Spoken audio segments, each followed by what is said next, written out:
Hello friends. Did you know nearly 80% of those who watch my videos aren't subscribed? If you enjoy these stories, please hit that subscribe button and leave a like. It really helps. Thank you for being here. By the way, where are you watching from? Let me know in the comments. The dispatcher sent the load request at 11:47 p.m., which should have been my first warning. Nothing good comes from a last-minute haul offer, especially when it is routed through back highways in western Pennsylvania. But the rate was decent, and my truck payment was due, so I took it. 42,000 pounds of industrial piping from a shuttered mill outside Pittsburgh to a distribution center in Wheeling. Straight shot, maybe 5 hours if I kept moving. Easy money, or so I thought. My name is Rylan Mercier, and I've been running these Appalachian routes for going on 12 years now. I know every truck stop, every way station, every shortcut between the Ohio River and the Allegheny Mountains. I know where the state troopers like to hide with their radar guns, and I know which roads turn to ice first when the temperature drops. What I did not know until that cold November night was that some roads in Pennsylvania are not meant to be found at all. I left the loading dock just after midnight. The mill was one of those sad, hulking places that had been rotting since the 80s, all rusted metal and broken windows. The crew that loaded my trailer worked in silence, moving like ghosts under flickering sodium lights. They had me sign the paperwork without making eye contact, and when I asked about the best route to Wheeling, the foreman just pointed south and told me to follow my GPS. Something about the way he said it made my skin prickle, but I shrugged it off. Mill towns breed their own kind of gloom, especially the dead ones. The first hour went fine. I took Route 51 south out of Pittsburgh, watching the city lights fade in my mirrors as the road climbed into the hills. Traffic was light, just a few cars and the occasional truck heading the opposite direction. The cab was warm, the engine was running smooth, and I had a thermos of truck stop coffee that was only slightly terrible. I settled into that comfortable rhythm that comes from 1,000 nights on the road, where your hands know the steering wheel and your eyes scan the mirrors without thinking. Around 1:30 in the morning, my GPS announced a faster route available. I glanced at the screen and saw it wanted me to take an exit coming up in 2 miles. Cutting over to some county road that would supposedly save me 20 minutes. The route looked indirect, winding through the mountains instead of following the valley, but 20 minutes is 20 minutes. I signaled and took the exit, leaving behind the last of the streetlights and the occasional gas station. The county road was narrow, barely wide enough for my trailer to clear the trees on both sides. The pavement was old and cracked, with frost heaves that made the whole rig shudder every few hundred yards. No centerline paint, no shoulder, just a dark tunnel of bare branches overhead and the white glow of my headlights pushing into the November night. I checked my mirrors out of habit and saw nothing but darkness behind me. No other traffic, no lights from distant farms, nothing but the red glow of my own taillights reflected in the trees. After about 15 minutes on that county road, the GPS told me to turn right onto what it called Backbone Ridge Highway. I had never heard of it, which was unusual. I pride myself on knowing these mountains, but there are always a few back roads that stay off the main routes. The turn was marked by a faded green sign so covered in moss and road grime that I could barely read it. The sign said Backbone Ridge Highway, Mile 0, and underneath in smaller letters, alternate route, use caution. I made the turn, and immediately the road changed. The pavement was different, older, with that smooth concrete surface they used back in the 30s and 40s. The road was wider than the county route, built for 2 lanes with enough room for vehicles to pass, but something about it felt wrong. There were no houses along this highway, no driveways, no mailboxes, no signs of human presence at all. Just the road cutting through dense forest, climbing higher into the mountains with each passing mile. The GPS showed me en route, with an estimated arrival time in Wheeling of 6:15 a.m. But the route on the screen looked strange, like the road was taking me in a wide arc that did not match the straight line I should be following. I tapped the screen a few times, thinking maybe the map was glitching, but it insisted this was the fastest way. The little blue dot representing my truck crawled along a thin gray line that seemed to curve through an area where no other roads existed. At mile 12, I saw the first odd thing. A historical marker stood beside the road, one of those brown signs with white lettering that state governments put up to commemorate local history. But as my headlights swept across it, I could see the text was faded to the point of being illegible, and the post was leaning at an angle like it had been standing there for 50 years without maintenance.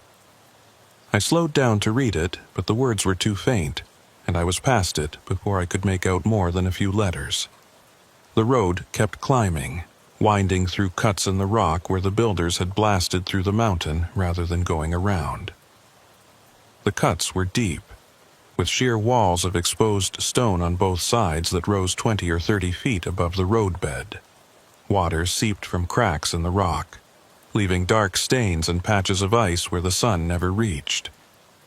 My headlights caught the glint of ice crystals and the occasional frozen waterfall clinging to the stone face.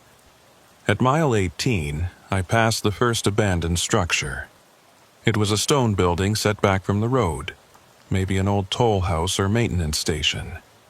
The roof had collapsed years ago, leaving just 4 walls and empty window frames that stared out at the highway like hollow eyes. Vines had grown up over the walls, and small trees were pushing through what had once been the floor. As I drove past, my headlights illuminated the interior for just a moment, and I could have sworn I saw fresh tire tracks in the dirt inside the building. But that made no sense because there was no way to drive in there, and the tracks disappeared before I could look again. Mile 23 brought the first tunnel entrance sign. The sign was old, with that distinctive shield shape they used in the 40s, and the paint had faded to a dull cream color. Tunnel ahead, 3 miles, lights required, closed to heavy vehicles. I felt my stomach tighten when I read that last part. Closed to heavy vehicles meant closed to trucks like mine, but my GPS was still showing this as the active route, still counting down the miles to Wheeling, still promising I would arrive on schedule. I grabbed my CB handset and tried Channel 19, the main trucker channel. "This is Ryland Mercier eastbound on Backbone Ridge Highway. Anybody out there familiar with this route?" Static answered me, thick and heavy like the sound of rain on a metal roof. I tried Channel 17, then Channel 9, the emergency channel. Nothing but static on every frequency, and underneath the static, a low hum that might have been electrical interference or might have been something else. The tunnel entrance appeared at mile 26, and I felt my breath catch when I saw it. The portal was massive, easily big enough for 2 lanes of traffic, built from huge blocks of cut stone that had darkened with age to the color of old blood. The entrance was framed by a concrete arch with Art Deco styling, the kind of engineering that spoke of Depression-era ambition and federal work programs. Above the arch, carved letters spelled out Mile 46 Bore, 1938, and underneath, in smaller letters that I could barely read, Abandoned, 1962, no entry. I hit my brakes, bringing the rig down to a crawl about 50 yards from the tunnel mouth. Every instinct I had was screaming at me to turn around, to back up until I found a wide spot in the road, to get off this highway and back to civilization. But behind me was 18 miles of narrow mountain road with no place to turn around an 18-wheeler, and ahead was a tunnel that my GPS insisted was the fastest route to my destination. The computer showed me going straight through, following a route that apparently did not care whether the tunnel was officially closed or not. I sat there for a full minute, engine idling, staring at that dark opening in the mountain. The tunnel mouth was completely black, with no lights visible inside. No reflection from emergency fixtures or maintenance lighting. It was like looking into a throat, a passage that swallowed light and offered nothing in return. The concrete around the entrance was stained with decades of water seepage, and dead vines hung from the arch like dried tendons. The CB radio crackled, and through the static I thought I heard a voice. Just a few words, distorted and distant. "Don't follow?" The voice faded before I could respond, leaving only that low, electrical hum. I tried transmitting again, but the static had returned, thicker than before, almost aggressive in its white noise dominance. My GPS recalculated. Instead of showing 6:15 a.m., it now showed 7:45 a.m., a full hour and a half later than the original estimate. The route had changed too, suggesting I backtrack 18 miles and take a different road entirely. But backtracking meant an hour of reversing my path, then another hour to get around the mountain, and by then I would be so late that the delivery window would close. I would lose the job and probably take a penalty from the company. I looked at the tunnel entrance again. The opening was clearly big enough for my rig. The road leading in was paved and level. There were no physical barriers blocking entry, just that faded sign warning against heavy vehicles and the official abandonment notice. Maybe the closure was a formality, something they never bothered to enforce because nobody used this road anymore. Maybe trucks passed through here all the time and just did not talk about it on the CB. I put the transmission in gear and eased forward. My headlights pushed into the tunnel mouth, illuminating concrete walls that were stained with mineral deposits and streaked with rust. The roadbed inside looked intact, with lane markings still barely visible under layers of grime. I could see maybe 100 yards into the tunnel before the darkness swallowed everything. As I crossed the threshold, entering the mountain, the temperature inside the cab dropped 10 degrees in an instant. The heated air from my vents turned cold, and I could see my breath misting in front of my face. The sound changed too. The engine noise that had been my constant companion all night suddenly became muffled and strange, like I was hearing it through water. My headlights seemed dimmer inside the tunnel, their beams not reaching as far as they should. The tunnel walls closed in around me, massive concrete slabs that rose into darkness above my trailer height. Every few hundred feet, there were old light fixtures mounted on the walls, but they were all dark, their glass covers broken or missing entirely. Some of the fixtures had pulled away from the walls and hung at angles, held by corroded bolts and tangles of old wiring. The pavement under my wheels was covered with a fine layer of grit and dust that made my tires hiss with each rotation. I checked my mirrors and watched the tunnel entrance shrink behind me, the half-moon of gray November sky getting smaller and smaller until it was just a dim circle in the distance. The darkness ahead stayed absolute, refusing to yield to my headlights no matter how far I drove. I felt like I was making no progress, like the tunnel was extending itself as I moved, staying always the same distance from end to end. At what my odometer said was a quarter mile inside, I saw the first vehicle. It was pulled over in the right lane, a tractor-trailer rig that looked like it had been parked there for a long time.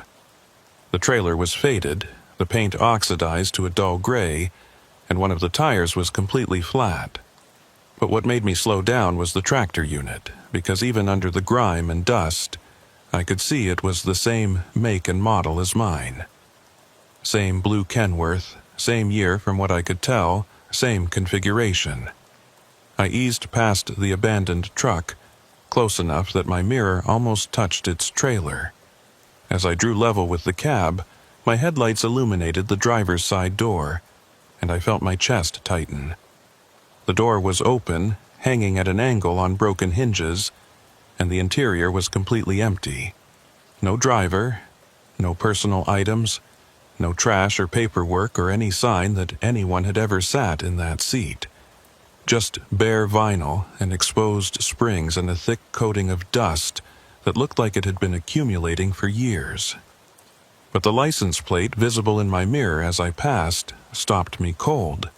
The plate was from Pennsylvania, current registration, and the number was only 3 digits different from my own plate. I checked my mirror again, thinking I had misread it in the poor light, but the numbers were clear. That truck had been registered within weeks of mine, had probably been bought from the same dealer, had probably run the same routes I ran. I accelerated, putting distance between me and the abandoned rig, trying to ignore the implications. Lots of trucking companies buy fleets of identical vehicles, I told myself. It was just a coincidence that this particular truck matched mine so closely. The fact that it was abandoned in a closed tunnel just meant someone had broken down here before the tunnel was officially closed, and they had never bothered to retrieve the vehicle. That was all. Nothing strange about it. The CB radio crackled again, and this time the voice was clearer. Rila and Mercier, do not stop. Do not look back. Keep moving forward. The voice was male, middle-aged, with an Appalachian accent. But there was something wrong with the cadence, like the words were being spoken too slowly, with too much space between each syllable. I grabbed my handset. Who is this? How do you know my name? Static filled the speaker for 5 seconds. Then the voice returned. Check your mirror. The truck you passed. Look at the door. Against every instinct, I glanced at my mirror. The abandoned truck was still visible behind me, maybe 300 yards back, illuminated by my taillights. The driver's door was closed now, hanging straight on hinges that had been broken just moments before. And standing beside the truck, barely visible in the red glow of my running lights, was a figure. Too far away to see details, but unmistakably human in shape, standing perfectly still, watching me drive away. I snapped my eyes back to the road ahead, my heart hammering against my ribs. The tunnel stretched out in front of me, the headlights showing nothing but more concrete and darkness, an endless road. I pushed the accelerator down, feeling the engine respond, hearing the turbo spool up as I gained speed. 45 miles per hour, 50, 55. The tunnel walls blurred past, and the darkness stayed constant, never retreating, never revealing an end. The CB radio spoke again, the same voice, the same wrong cadence. You should not have come here, Rylan. This tunnel does not lead out, it only leads deeper. You will understand soon. Everyone does, eventually. I switched off the CB radio, cutting the voice mid-sentence. But even in the silence that followed, I could still hear that low electrical hum, coming from everywhere and nowhere, resonating through the tunnel like the mountain itself was breathing. My GPS had stopped working entirely, the screen frozen on a loading symbol that spun endlessly without resolving. The tunnel continued, the walls pressing in, the darkness ahead absolute and hungry. And somewhere behind me, growing closer with each passing second despite my speed, I could hear the sound of another engine, the distinctive rumble of a diesel motor that matched my own exactly, following me deeper into the mountain where no light had reached in 60 years. I kept my foot on the accelerator, pushing the rig up to 60 miles per hour, which was faster than I should have been going in an abandoned tunnel with questionable pavement. But the sound of that other engine behind me was getting louder, closing the distance despite my speed. I could hear it clearly now over the rumble of my own motor, a perfect mirror of my diesel's rhythm, matching me gear for gear, revolution for revolution. My odometer said I had been inside the tunnel for 2 miles, which meant I should be approaching the far end soon. Most tunnels through the Appalachians run between 1 and 3 miles, cutting through a single ridge rather than boring for extended distances. But the darkness ahead showed no sign of ending, no hint of the gray, pre-dawn light that should be waiting on the other side of the mountain. Just more concrete, more shadows, more road disappearing into nothing. The headlights caught something on the right wall, and I eased off the gas slightly to get a better look. It was a maintenance alcove, one of those recessed spaces built into tunnel walls where workers could shelter if they needed to get off the roadway. The alcove was about 6 feet deep and 10 feet wide, with a metal door set into the back wall. The door was partially open, and my lights illuminated a narrow space beyond, some kind of access corridor leading deeper into the mountain. As I passed the alcove, something moved inside it. Just a flicker of motion, there and gone in the fraction of a second it took for my headlights to sweep past. But I saw enough to know it was human-shaped, standing in the shadows just inside the doorway, perfectly still, except for that single moment of movement. The figure did not try to flag me down or call out. It just stood there, watching me pass. I checked my mirrors again. The engine sound behind me had gotten closer, and now I could see headlights in the distance, 2 points of yellowish light that looked exactly like my own high beams. The lights were maybe a quarter-mile back, coming on fast, and as I watched, they grew brighter. Whoever was driving that truck was not slowing down, not maintaining a safe distance, just barreling forward through the tunnel like they were trying to catch me. The CB radio, which I had switched off minutes ago, crackled back to life on its own. The voice returned. That same wrong cadence, those same spaces between words that felt like they were coming from somewhere very far away. You passed the first alcove, Rylan. There are 47 more between here and the end. In each one, you will see someone you know. Someone who drove this tunnel before you. Someone who never left. I reached for the CB to shut it off again, but before I could hit the power button, the voice continued. The truck behind you is yours, Rylan. Same make, same model, same registration. It has been following you since you entered. It has always been following you. It will follow you all the way to the end, and then you will understand. This time, I ripped the power cord out of the CB unit entirely, yanking the cable from the back of the radio and letting it hang loose. But even with the power disconnected, I could still hear that low electrical hum, coming from the speakers, coming from the dashboard, coming from the tunnel walls themselves. The sound was in everything now, a frequency that resonated in my teeth and made the steering wheel vibrate under my hands.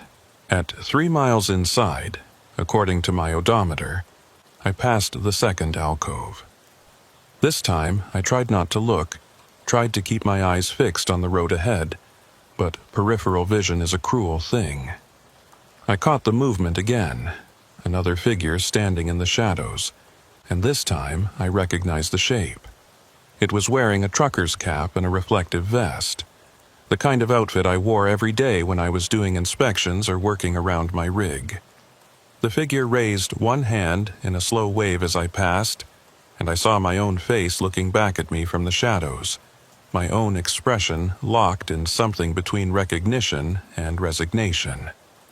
I slammed my foot down on the accelerator, the engine roaring in response, pushing the speedometer past 70. The tunnel walls became a blur of concrete and rust stains. The yellow center line, barely visible under decades of grime, flickered past like a strobe effect. Behind me, those headlights stayed constant, matching my speed exactly, never gaining, never falling back, just maintaining that perfect quarter-mile distance. The pavement started to change at mile 4. The smooth concrete gave way to rougher asphalt, then back to concrete, then to something that looked like it might have been brick at one time. The surface under my wheels changed texture every few hundred yards, and each change brought a different sound, a different vibration through the frame of the truck. Some sections were smooth and quiet, others rattled my teeth, and a few felt like I was driving over corrugated metal even though the surface looked like ordinary pavement. More alcoves appeared, spaced at irregular intervals along both walls. I stopped trying not to look at them. In each one, I saw variations of myself, different versions wearing different clothes, standing at different angles. Some of them waved, some of them just stared. One of them was holding a CB handset up to its mouth, lips moving in words I could not hear, and I realized with a chill that this was the figure making those radio calls, one of my own echoes calling out to me from the shadows. At mile 5, the tunnel widened. The walls pulled back to 3 lanes width, then 4, opening into a space that felt more like an underground cavern than a highway tunnel. The ceiling rose higher, disappearing into darkness above the reach of my headlights. On the left side of the road, I could see what looked like an old service station, a concrete island with rusted pumps, and a small building that might have been an attendance booth. The pumps were ancient, the kind with mechanical number wheels behind glass faces, showing prices in cents per gallon. The service station island was occupied. There were 3 trucks parked at the pumps, all of them facing the same direction I was traveling, all of them with their lights off and their cabs apparently empty. As I drew closer, my headlights illuminated the trucks in detail, and I felt my stomach turn to ice. All 3 trucks were blue Kenworths, same year, same model, same configuration as mine, and all 3 had Pennsylvania plates with numbers that were eerily close to my own registration. I did not slow down. I kept my speed up, steering around the service island and staying in the center lane. But as I passed the first truck, I saw movement inside the cab. Someone was sitting in the driver's seat, hands on the wheel, staring straight ahead through the windshield. The figure turned its head as I passed, tracking my movement, and I caught a glimpse of the face. It was me again, but older, worn down, with eyes that had seen too much and a face that had forgotten how to show emotion. The second truck was the same. Another version of me behind the wheel, this one younger, wearing the clothes I had worn 5 years ago when I first started running these mountain routes. The third truck had someone who looked exactly like I did right now, wearing the same jacket, the same cap, the same expression of confused fear that I could feel on my own face. Past the service island, the tunnel began to narrow again, the walls closing in from 4 lanes back to 2. The ceiling lowered, pressing down until I could almost imagine I felt its weight on top of my trailer. The air inside the cab had gotten colder still, and now I could see ice forming on the inside of my windshield. Frost creeping in from the edges despite the heater running at full blast. At mile 6, I hit a section of standing water. The tunnel floor dipped slightly, creating a low spot where water had collected, probably from seepage through the mountain above. The water was only a few inches deep, but driving through it sent up sheets of spray that crashed against my windshield and momentarily blinded me. When the wipers cleared the glass, I saw that the tunnel ahead had changed. The walls were no longer concrete. They had become rough stone, the original rock face of the mountain, with tool marks still visible where workers had drilled and blasted. This section of the tunnel looked older than the rest, primitive, like I had driven backwards through time into an earlier era of the construction. Support timbers lined the walls, massive wooden beams that had turned black with age, and the ceiling was reinforced with arched ribs of rusted metal. The headlights behind me disappeared. I checked my mirrors and saw only darkness where those pursuing lights had been, as if the truck following me had simply stopped existing. But the engine sound remained, still perfectly synchronized with my own motor, still coming from somewhere behind me in the tunnel. I could hear it clearly, a diesel rumble that seemed to come from the walls themselves now, resonating through the stone. More alcoves passed by, and in each one I saw variations on a theme.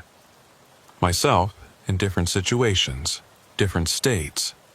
One version was slumped against the alcove wall, clearly exhausted or injured. Another was pacing back and forth in the small space, hands gesturing like he was arguing with someone I could not see. A third was standing perfectly still, arms at his sides, staring directly at me as I passed, and I noticed with horror that this version was not breathing. His chest perfectly motionless, his eyes reflecting my headlights like an animal's eyes caught in the dark. The CB radio, still unplugged, crackled with life again. But this time, it was not the strange voice with the wrong cadence. It was my own voice calling out from the speakers. "Rylan, this is Rylan. Mile 46 bore is a loop. There is no exit. The tunnel curves and you have been driving in a circle. Check your fuel gauge." I looked at my fuel gauge and felt panic surge through my chest. I had started the night with 3/4 of a tank, enough for the entire trip to Wheeling with fuel to spare. But now the needle was sitting just above a 1/4 tank. I had burned through half my fuel driving through this tunnel, which should have been impossible. At the speed I was traveling, I should have gone 150 miles or more, but my odometer insisted I had only covered 6 miles since entering the tunnel. The road began to climb, tilting upward at a slight grade that I could feel in the engine's response. The tunnel curved to the right, a gentle arc that suggested I was following the contour of the mountain ridge. The walls closed in tighter, until my mirrors were only a foot from the concrete on either side. I had to slow down, dropping to 40 miles per hour, then 30, as the clearance got narrower and narrower. At what my odometer said was mile 7, I saw the crash. A truck had jackknifed across both lanes, the trailer angled sideways and the tractor unit pushed up against the right wall. The truck was old, older than the ones I had seen at the service island, maybe from the 50s or 60s based on the rounded cab design and the faded paint scheme. The trailer doors were open, hanging loose on broken hinges, and the cargo had spilled across the roadway. Wooden crates and metal drums lay scattered everywhere, many of them broken open, their contents long since gone to rust and rot. I stopped. There was no way around the wreck, no clearance to squeeze past, no room to turn around. I sat there with my engine idling, staring at the jackknifed truck, trying to figure out what to do. Behind me, I could hear that other engine getting closer again, the sound growing louder.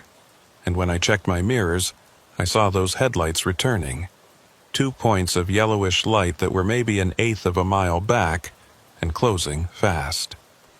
The CB radio spoke with my own voice. "Get out, Rylan. You have to move the wreck. It is the only way forward. Get out of your truck and move the cargo. Clear a path.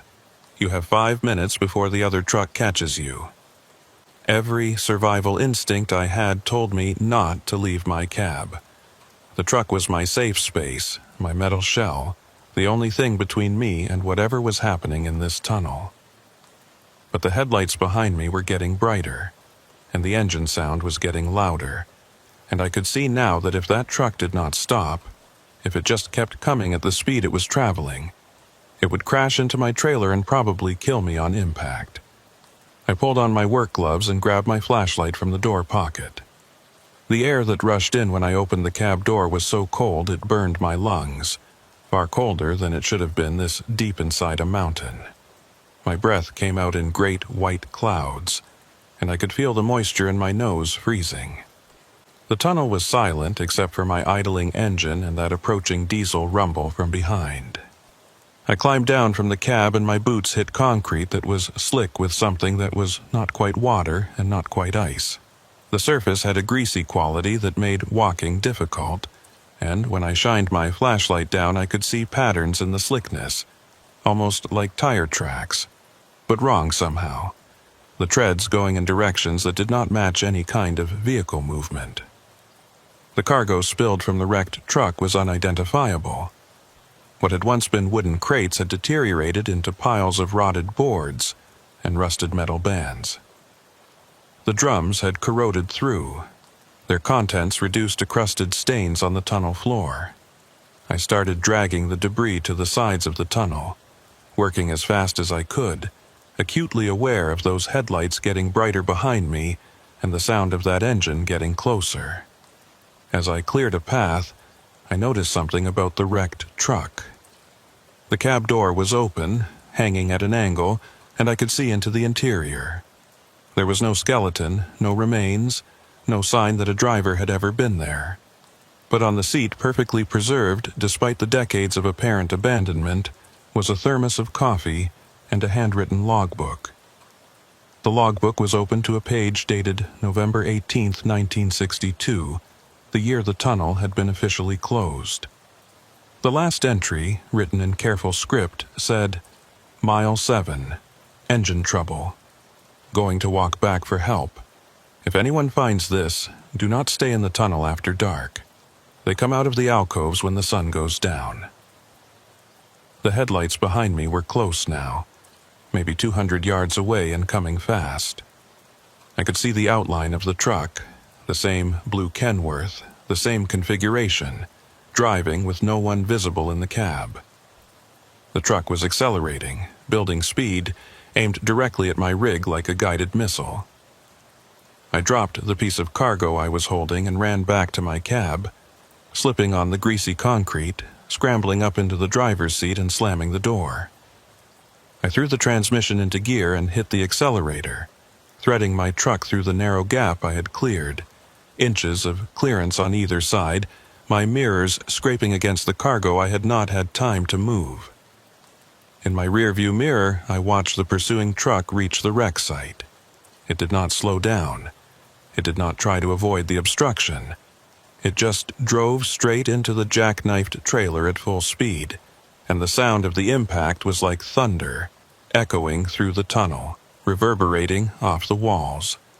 But when I looked back a second later, expecting to see twisted metal and scattered cargo, I saw nothing. The pursuing truck was gone, the wreck was gone, and the tunnel behind me was empty and dark, as if nothing had ever been there at all. The CB radio spoke again, my own voice, tired now, resigned. "Mile 8 is coming. That is where the tunnel splits. You will have to choose, left or right. Both ways look the same. Both ways lead deeper. Choose wrong, and you will loop back to the beginning. Choose right, and you might find something worse than a loop. Choose carefully, Rylan. Everyone who has come this far had to choose. Most of them are still here." Ahead in my headlights, I could see the tunnel splitting into two branches, a Y intersection where the road divided and disappeared into separate passages through the mountain. Both tunnels looked identical. Same width, same concrete walls, same darkness waiting beyond the reach of my lights.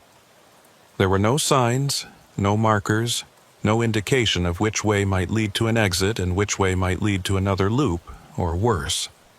My fuel gauge had dropped to just under a quarter tank. If I chose wrong, if I drove another 7 or 8 miles and ended up back at the beginning, I would not have enough fuel to try again. I would be stranded in this tunnel, another abandoned truck waiting in an alcove for the next driver to pass, another echo calling out on the CB radio, another warning that would not be heeded.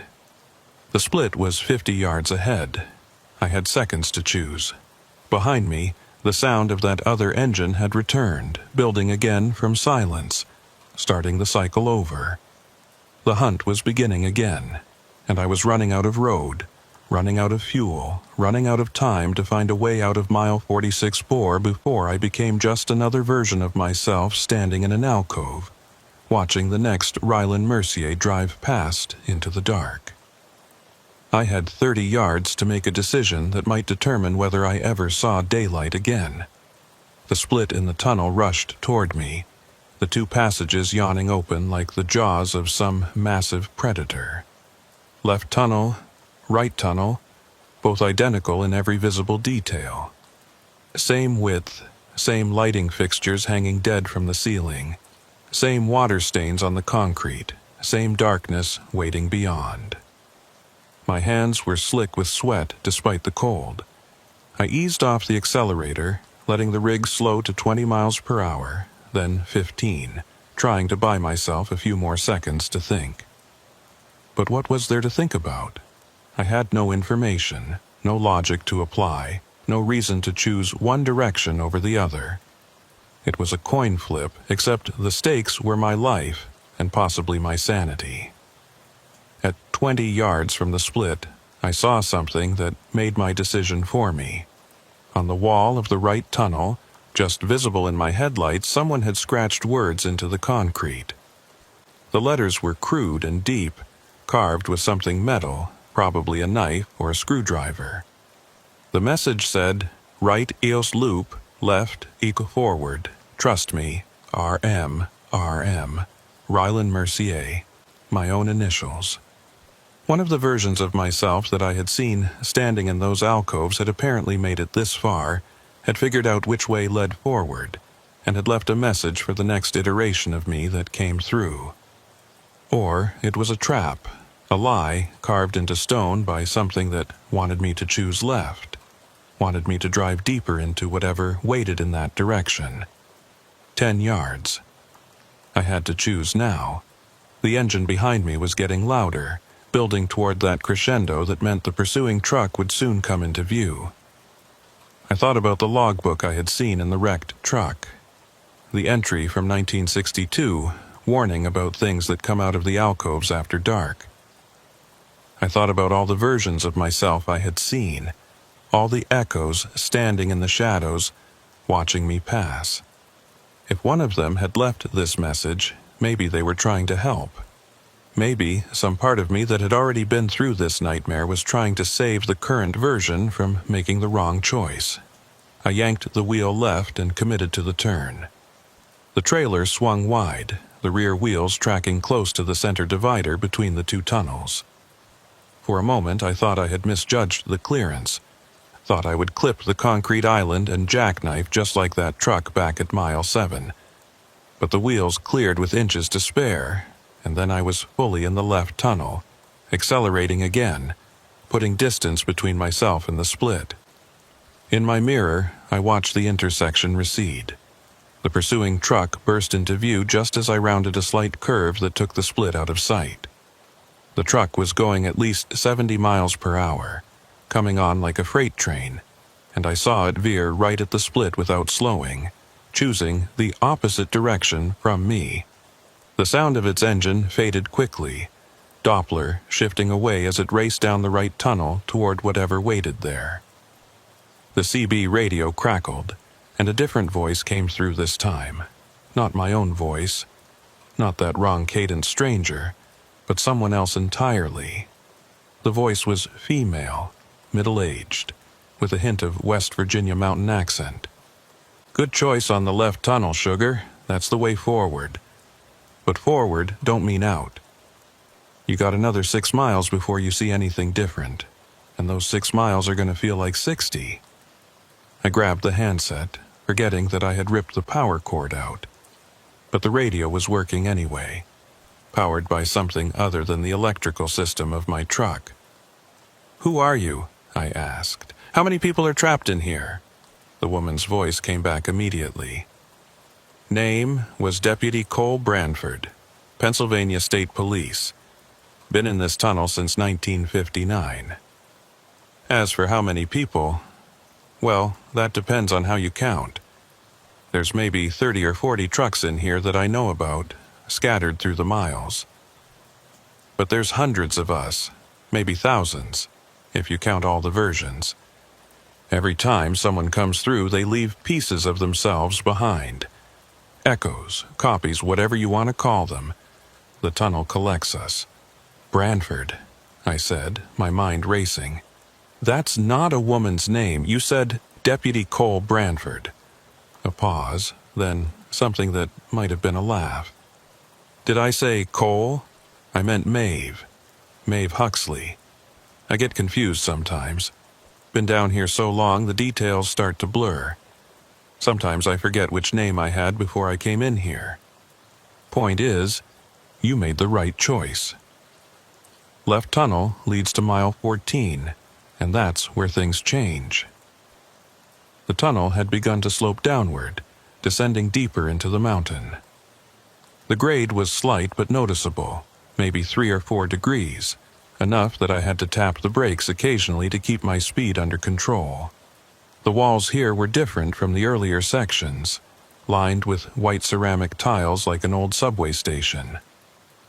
Many of the tiles had fallen off, leaving dark rectangular gaps that looked like missing teeth in a rotted smile. At what my odometer claimed was mile 9, I passed another maintenance alcove. This time I did not see myself standing in the shadows. Instead, I saw a woman in a highway patrol uniform standing at attention with her hands behind her back. As my headlights swept across her, she snapped a salute, the gesture crisp and formal. Her face was too far away to see clearly, but I could make out enough detail to see that she was smiling, and the smile was not friendly. "That's me you just passed," the voice on the CB said. Or one of me, anyway. I got 47 copies of myself scattered through this tunnel, one in every alcove from here to mile 14. We all remember the day I drove in here, chasing a speeder who ran into the tunnel to avoid a ticket. I followed him in, and neither of us ever came back out. My patrol car is parked at mile 11. You'll see it when you get there. "What's at mile 14? I asked. "You said that's where things change." "The pumping station," Maeve said. "That's where the tunnel breathes. You'll understand when you get there. Just keep driving, keep your speed steady, and whatever you do, don't stop if you see someone waving at you from the roadway. The echoes that walk around outside the alcoves, they're the dangerous ones. They're the versions of us that forgot they were echoes and think they're still alive. They'll try to get you to stop, try to get you to help them, and if you do, they'll pull you out of your truck and take your place. That's how the tunnel grows. Every time someone stops, there's one more echo walking around, one more person trapped." Mile 10 brought a stretch of tunnel that was flooded with water, not just standing water on the floor like I had seen earlier, but deep water that covered the roadway to a depth of at least 2 feet. I could see the surface rippling in my headlights, and I could hear the sound of my tires churning through it, throwing up waves that crashed against the walls. The water was cold enough that I could see my breath fogging even thicker inside the cab, and ice was forming on every metal surface. Something moved under the water as I drove through. I saw the surface disturb, saw a shape gliding just below the visibility line, pacing my truck. It was too large to be a fish, too fluid in its movement to be debris. The shape kept pace with me for maybe 50 yards, then vanished, diving deeper or sliding away into some submerged opening in the tunnel wall. "Don't think about what's in the water," Maeve said over the CB. "That's one of the things a tunnel makes. It takes all the fear and all the wrong choices and all the bad endings, and it grows things from them. Things that don't have names because they never existed outside this place. Just keep moving." At mile 11, I saw the patrol car. It was pulled over on the right shoulder. A black and white Pennsylvania State Police cruiser from the late 50s, complete with a single rotating beacon on the roof and the old-style star badge painted on the door. The car was in perfect condition. No rust, no dust, looking like it had been parked there yesterday instead of 60-some years ago. The driver's door was open, and the interior light was on, illuminating an empty seat and a clipboard lying on the dashboard. A figure stood beside the car, and for a moment I thought it was another alcove echo. But this figure was standing in the roadway, right in my lane, waving both arms over her head in the universal signal for distress. As I got closer, I could see it was a woman in a highway patrol uniform, and she was shouting something I could not hear over the engine noise. "That's another me," Maeve said on the CB. "That's the me that thinks she can still flag down help, still thinks someone will stop and give her a ride out of here. Don't slow down, don't make eye contact, just drive past her like she's not there." I kept my speed steady at 40 miles per hour. The figure in the roadway did not move as I approached.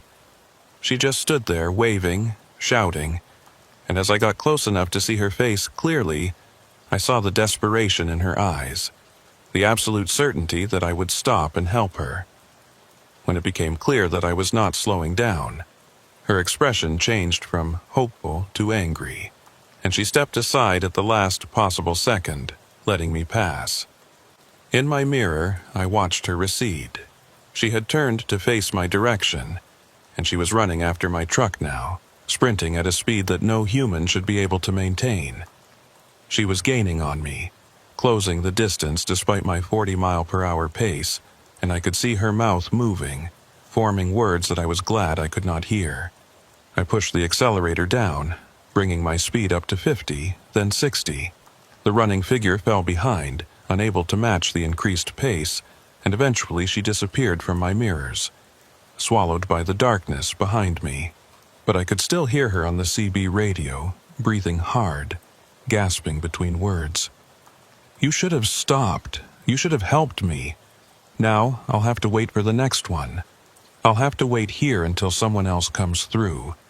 Do you know how long the waits are between trucks? Do you know what it's like to stand in this tunnel for months, for years, waiting for headlights to appear?"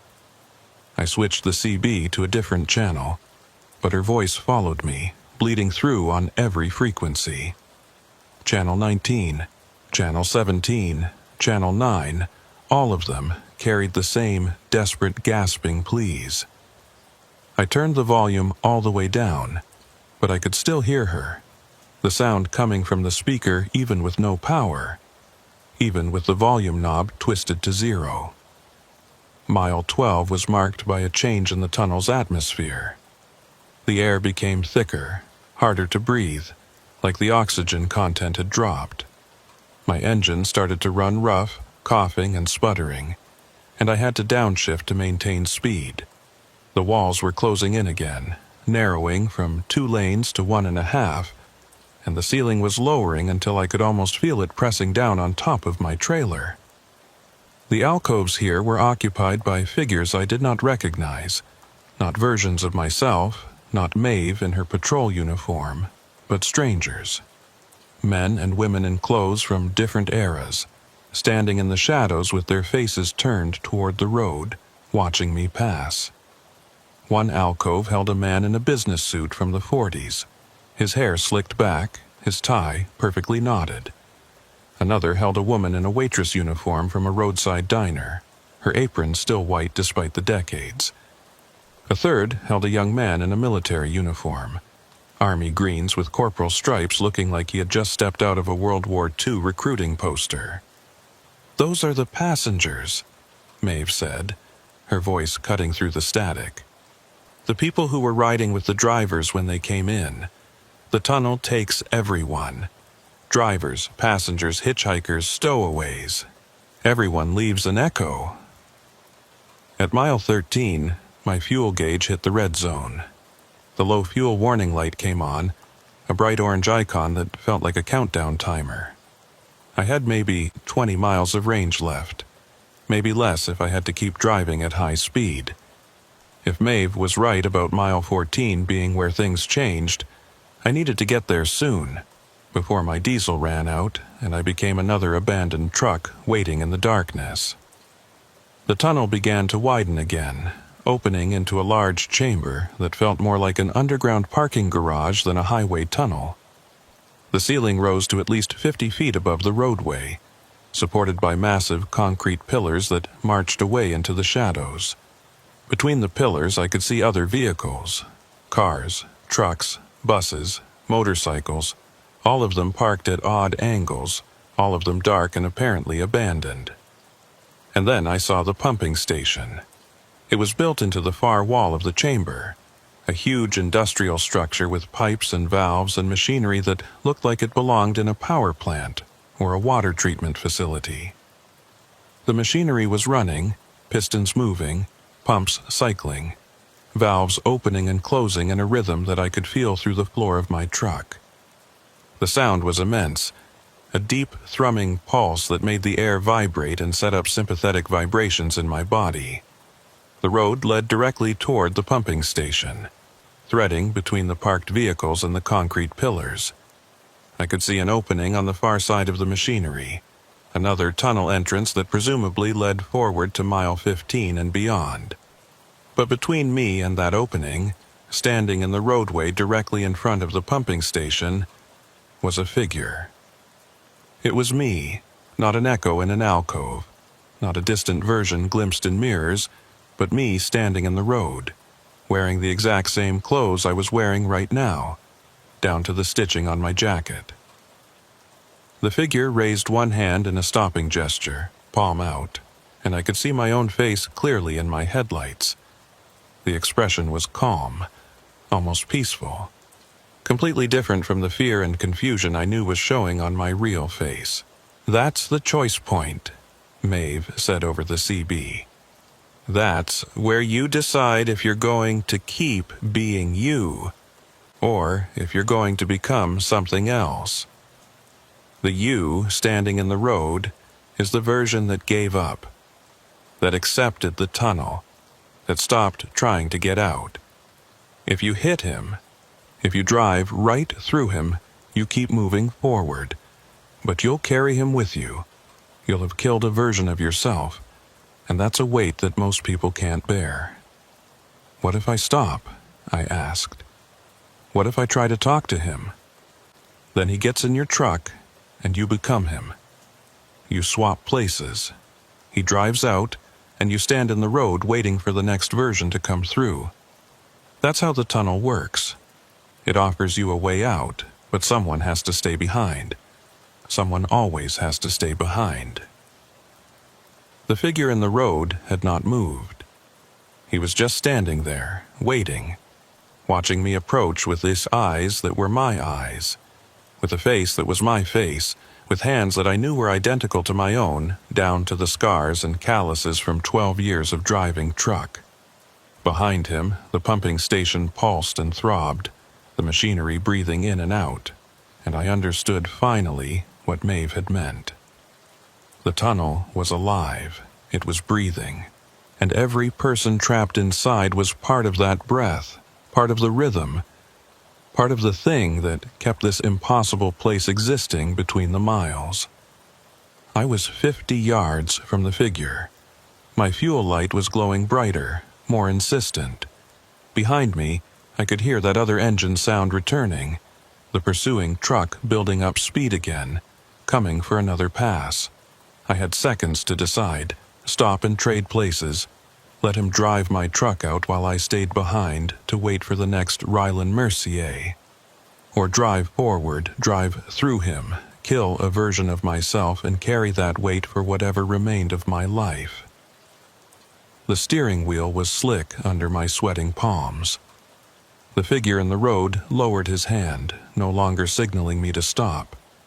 Instead, he folded his arms across his chest and smiled, and the smile was sad and knowing and accepting.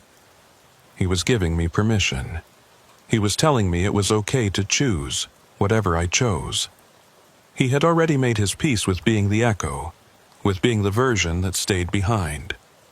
I pressed down on the accelerator. The engine responded with a surge of power, and the truck leaped forward, closing the distance. 40 yards, 30 yards, 20 yards. The figure did not move, did not try to get out of the way. He just stood there watching me come, that sad smile still on his face, and at 10 yards I closed my eyes because I could not watch myself die even if the version dying was not quite real, not quite me. Just an echo that the tunnel had made from my fear and my desperation. The impact never came. I felt nothing, no thud of collision, no resistance from hitting a body. When I opened my eyes a second later, the figure was gone, and I was through the opening on the far side of the pumping station, entering mile 15 with my fuel gauge sitting just above empty and the sound of machinery fading behind me. The CB radio spoke in my own voice, calm and peaceful. "You made it through.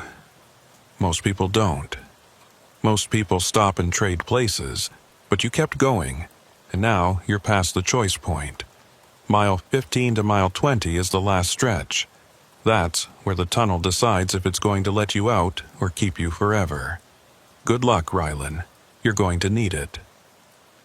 The tunnel ahead was completely dark, my headlights barely penetrating the blackness. And somewhere in that darkness I could hear voices, hundreds of them, maybe thousands, all calling out my name in unison, beckoning me forward into the final miles of mile 46. Bore. Mile 15 began in absolute darkness, the kind of black that swallows light rather than simply reflecting none. My headlights seemed to bend around something in the air, curving away from the road ahead, leaving only a dim, gray glow that barely illuminated 10 feet in front of my bumper. I had to slow to 20 miles per hour just to see where the road was going, and even then I was driving mostly by feel, sensing the walls on either side more than seeing them. The voices I had heard were clearer now. They were not calling my name anymore. Instead, they were reciting things I had said, conversations I had had, thoughts I had kept private. I heard my own voice telling my daughter I would be home for her birthday 3 years ago, a promise I had broken because of a delayed load. I heard myself arguing with my dispatcher about pay rates. I heard the private words I had spoken to my wife on the phone last week, telling her I was tired of the road, tired of the loneliness, thinking about finding a local job that would let me sleep in my own bed every night. The tunnel was playing back my life, pulling memories out of my head and broadcasting them through unseen speakers. Every regret, every broken promise, every moment of weakness or doubt or fear. The voices overlapped, creating a cacophony that made it hard to think, hard to focus on the simple task of keeping the truck between the lines.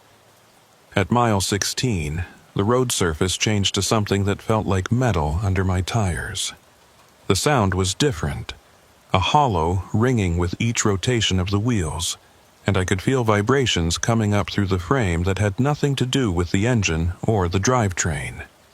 The vibrations matched the rhythm of the pumping station I had passed, that same deep pulse, and I realized I was driving on the skin of something, the surface of whatever machinery kept this tunnel breathing. The fuel gauge needle was touching empty now, bouncing against the peg with each bump in the road. The low fuel warning light had stopped blinking and gone solid, and I could feel the engine starting to surge as it sucked the last drops from the tank. Maybe 5 miles of range left, maybe less. I was in a race between my remaining fuel and the end of the tunnel, and I had no idea which would run out first. More alcoves appeared, but these were different from the earlier ones. The figures standing in them were not still anymore. They were moving, pacing, gesturing, calling out words I could not quite hear. Some of them were trying to climb out of the alcoves, pulling themselves up onto the roadway, and I had to swerve around them, dodging bodies that may or may not have been solid, may or may not have been real. One figure made it fully onto the road before I reached him. It was an old man in coveralls and a plaid shirt, the kind of outfit a farmer or a mill worker might wear. He stood in my lane with his hand up, palm out, and his mouth was moving rapidly.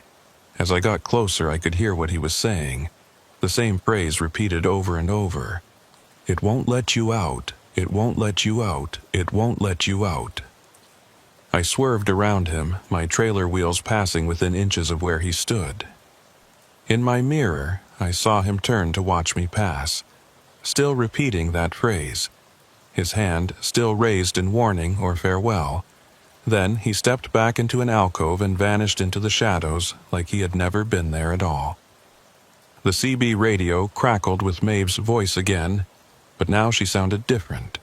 The West Virginia accent was gone, replaced by something flatter, more mechanical. Mile 17 is where most people run out of fuel. That's by design. The tunnel measures how much diesel you have when you enter, and it adjusts the distance to make sure you run dry right around here. When your engine dies, you have 2 choices: walk forward in the dark, or wait in your truck for the echo collectors to find you. What are echo collectors? I asked, my voice hoarse from breathing the cold, thick air. The things that maintain the tunnel. The things that gather up the new echoes and place them in alcoves. Nobody's ever seen one clearly. They stay in the dark parts, in the spaces between the lights, but everyone who runs out of fuel eventually meets them. That's when you become permanent. That's when you stop being a person trapped in the tunnel and start being a part of the tunnel itself. My engine coughed, stuttered, caught again. The fuel pump was pulling vapor now, pulling the last fumes from a tank that had somehow held 40 gallons when I entered and now held nothing. I downshifted, trying to maintain momentum, trying to squeeze every last yard out of the remaining fuel. The speedometer dropped to 15 miles per hour, then 10, then 5. At mile 18, I saw the other trucks. There were dozens of them, parked along both sides of the tunnel in a silent convoy that stretched as far as my dying headlights could show. Every truck was a big rig, tractor-trailers of different makes and models from different eras. Some looked new, their paint still glossy, their chrome still bright. Others were decades old, showing rust and decay, but all of them had one thing in common. They were all blue Kenworths, or Peterbilts, or Freightliners. All of them the same basic configuration as mine. Like the tunnel had a preference, a pattern it followed when choosing which trucks to swallow. Figures moved between the trucks, walking up and down the line, checking door handles, peering into windows. Some of them were wearing trucker gear, jeans and flannel shirts and ball caps with company logos. Others wore different clothes, business suits and dresses and military uniforms. But all of them moved with the same shuffling gait, the same mechanical purposefulness, like they were following a script they had performed 1,000 times before. My engine died. The sound that had been my constant companion since entering the tunnel 12 years ago simply stopped, leaving behind a silence so complete it felt like a physical weight pressing against my eardrums. The dashboard lights flickered once, twice, then went dark. The heater shut off. The only light remaining was the pale glow of the battery-powered emergency lamp mounted above my sleeper berth. I sat in the sudden quiet, listening to my own breathing, feeling my heart hammering against my ribs. Through the windshield I could see those figures still moving between the parked trucks, and now some of them had stopped and turned to face my direction. They knew I had stopped. They knew my engine was dead. They were starting to move toward me, not hurrying, just walking with that same steady shuffle, converging on my truck like moths drawn to the last light in a dying world. The CB radio spoke one more time, and this time I recognized the voice immediately. It was my own, but older, worn down, exhausted beyond anything I had ever felt. Get out and walk, Rielan. You've got maybe 2 miles to the actual exit. It's still there, still real, still leads out to Route 60 about 10 miles south of where you entered. But you have to walk. You have to leave your truck behind. And you can't look back. Whatever you hear behind you, whatever calls your name, whatever sounds like someone you know, you can't look back. That's the last test. That's how the tunnel knows if you're strong enough to leave. I grabbed my flashlight, my wallet, my phone that had stopped working miles ago. I left everything else, all my personal items, the logbook, the paperwork for the load I would never deliver. I opened the driver's door and dropped down to the pavement, my legs shaking from adrenaline and fear, my boots hitting concrete that felt wrong, too soft, too warm, like I was standing on skin rather than stone. The figures were closer now, maybe 50 yards away, close enough that I could see their faces in the glow of my flashlight. I recognized some of them. The old man in coveralls who had warned me the tunnel would not let me out. The woman in the waitress uniform I had seen in an alcove earlier. The young soldier in his World War II greens. And others, dozens of others, all of them converging on my position with empty eyes and reaching hands. I ran, not toward the figures but past them, threading between the parked trucks heading in the direction my odometer had said was forward. My flashlight beam bounced and swayed, showing glimpses of more vehicles, more alcoves, more figures standing or sitting or lying in the shadows. The tunnel floor was covered with that same greasy substance I had felt at mile 7, making every step treacherous, but I kept my balance and kept moving. Behind me, I heard my truck door slam shut. I heard the engine start, that familiar diesel rumble that I had lived with for 12 years, and I heard the transmission engage. Someone, or something, had gotten into my cab and was driving my truck, probably adding it to the collection of vehicles parked along the tunnel walls. But I followed the rule. I did not look back. Mile 19 was marked by a change in the tunnel's structure. The walls became rougher, less finished, more like a cave than a constructed passage. The ceiling lowered until I had to duck my head in places and the floor became uneven, forcing me to watch my footing. Water dripped from above, cold drops that stung when they hit my neck and face. The air smelled like wet stone and something organic, something rotting. The voices behind me were calling my name now, using tones I recognized. My wife's voice, my daughter's voice, my mother's voice who had been dead for 5 years. They were calling me to stop, to wait, to come back and help them. They said they were trapped. They said they needed me. They said if I just turned around they could all leave together. But I kept walking, kept my eyes forward, kept my flashlight pointed ahead even as the beam grew dimmer and started to flicker. At mile 20, I saw light. Real light. Not the artificial glow of emergency lamps or the dim phosphorescence that seemed to come from the tunnel walls themselves, but honest daylight, gray and weak, filtered through rain or fog, but unmistakably sunlight. The tunnel was ending. The passage was narrowing to a point, and beyond that point I could see a roughly circular opening, maybe 8 feet across, with pale morning light visible beyond. I stumbled forward, my legs burning, my lungs aching from breathing the thick air. The opening was 100 yards away, then 50, then 20.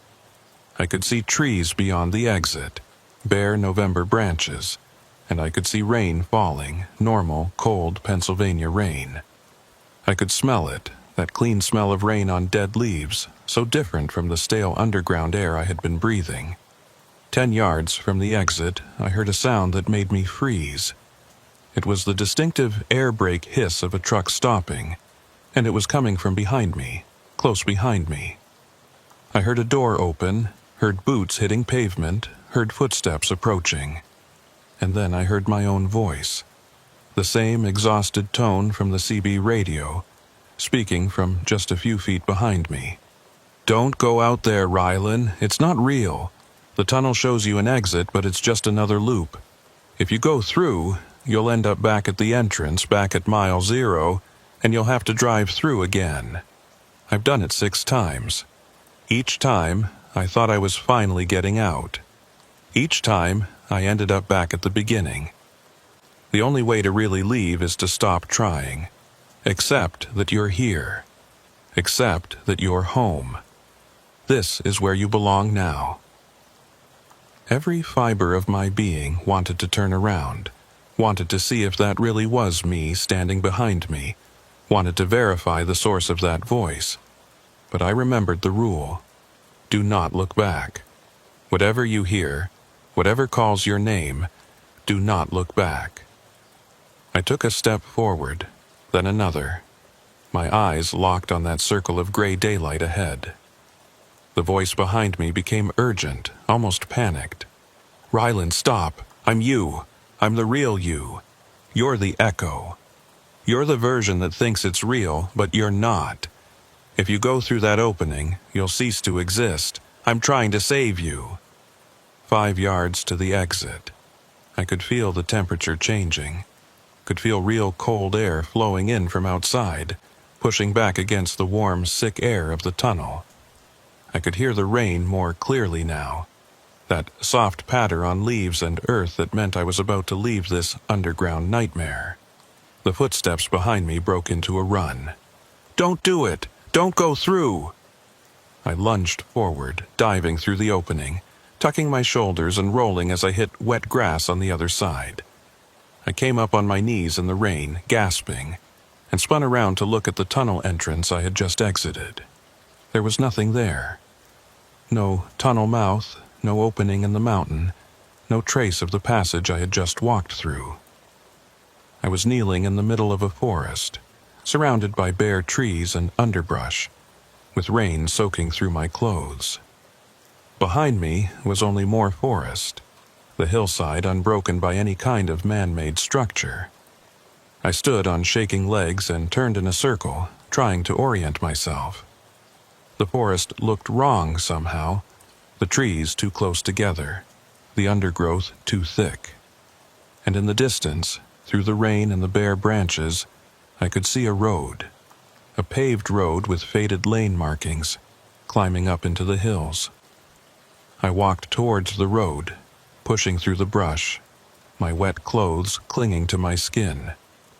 When I reached the pavement, I looked both ways and felt my stomach drop. To my right, the road curved away and disappeared into the forest. To my left, maybe a quarter-mile distant, I could see a structure. A massive, concrete arch built into the side of the mountain, with carved letters that were just barely visible through the rain. I walked closer, already knowing what I would see, already feeling the sick certainty settling into my gut. The letters above the arch spelled out Mile 46 Bore, 1938, and underneath, in smaller text, Abandoned, 1962, no entry. I was standing at the entrance to the tunnel, the same entrance I had driven through hours ago, or days ago, or years ago. Time had no meaning in this place. The tunnel had spit me out exactly where I had entered, completing the loop, proving that the voice behind me had been right. There was no exit. There was only the endless cycle, the eternal return, the road that led forever into the mountain and emerged nowhere at all. In my pocket, my phone buzzed. I pulled it out with numb fingers and saw that I had service now, full bars, and a notification showing a text message from my dispatcher. The message was time-stamped 11:47 p.m., the exact time he had sent me the original load offer. The message said, "Got a hot load for you if you want it. Industrial piping, Pittsburgh to Wheeling. Good rate. Straight shot down Backbone Ridge Highway. You interested?" I looked at the tunnel entrance, at the dark opening waiting in the mountain. Somewhere inside, I knew my blue Kenworth was parked among the others, my name still on the registration, my logbook still showing the entry from tonight or last night or whenever it had been when I drove in. Somewhere inside, there was an alcove with my name on it, waiting for my echo to take its place in the shadows. And somewhere, on a dark highway in western Pennsylvania, another Rylan Mercier was getting a text message from his dispatcher, seeing a job offer that paid well, starting his truck and heading toward a road he had never heard of. Backbone Ridge Highway. Mile 0. An alternate route that promised to save time, promised to get him to his destination faster, promised nothing but an easy drive through the mountains. I put my phone back in my pocket. The rain was getting heavier, and the temperature was dropping. I needed to find shelter, needed to figure out where I was and how to get back to civilization. But first, I walked up to the tunnel entrance and stood looking into the darkness. I could hear that sound again, that low electrical hum, the breathing of the mountain. And I could hear voices faint and distant, calling out from somewhere deep inside. One of those voices was mine, one of those echoes standing in an alcove, waiting in the shadows, watching for headlights to appear in the distance. One of those versions of me had stayed behind so that this version could walk out into the rain. Or maybe it was the other way around. Maybe the version in the tunnel was the real me, and the one standing here in the rain was just an echo, a copy that the mountain had made, a false memory of escape that would fade and disappear as soon as I walked far enough away. I turned and started walking down the road, away from the tunnel, following the faded pavement as it curved through the forest. Behind me, I heard the sound of an engine starting, that familiar diesel rumble, and I heard the hiss of air brakes releasing. I did not look back. I just kept walking, following the road wherever it led, while the rain fell harder and the darkness gathered in the trees, and somewhere in the mountain behind me, mile 46, Boar breathed in and waited for the next truck to arrive.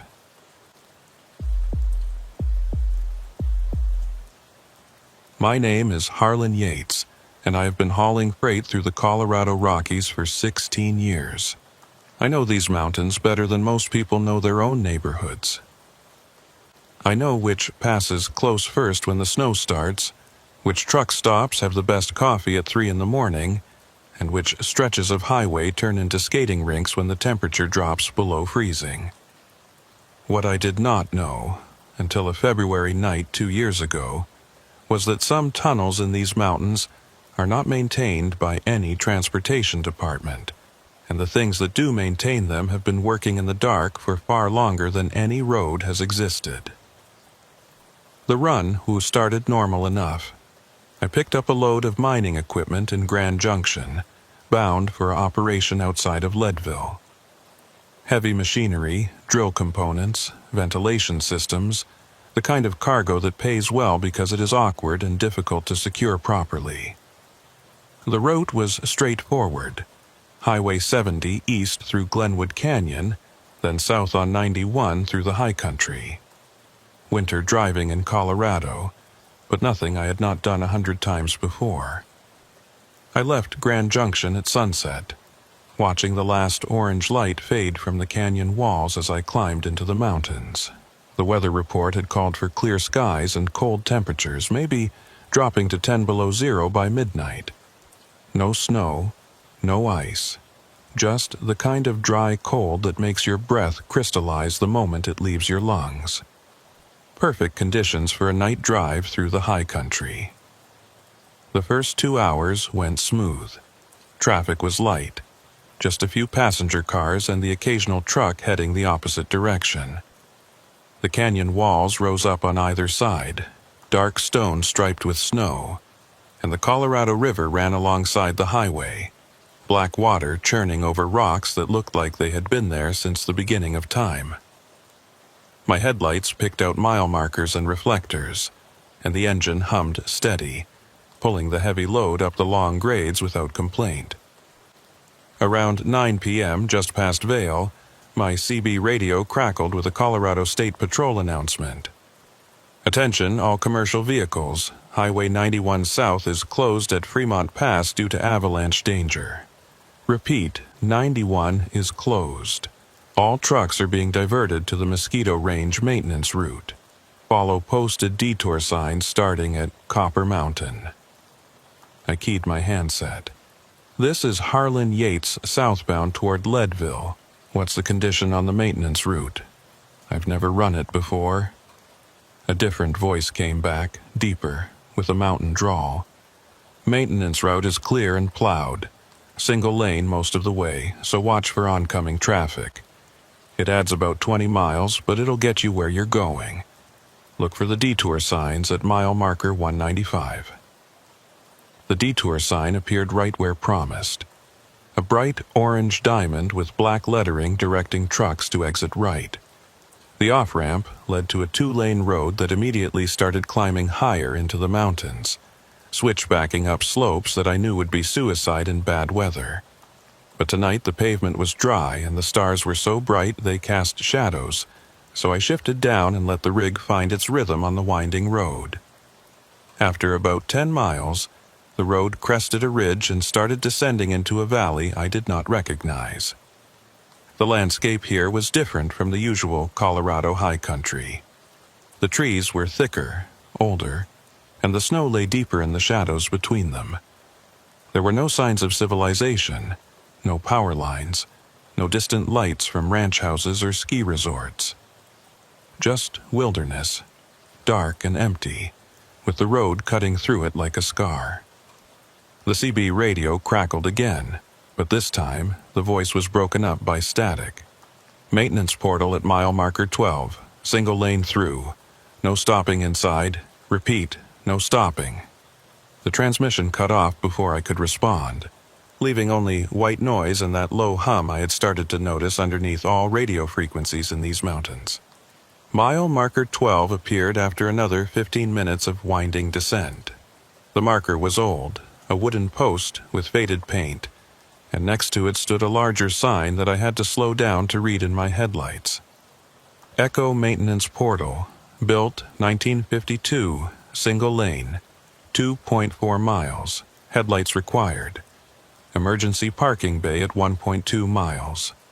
The tunnel entrance was cut into the side of the mountain, a rough rectangular opening about 15 feet high and 12 feet wide.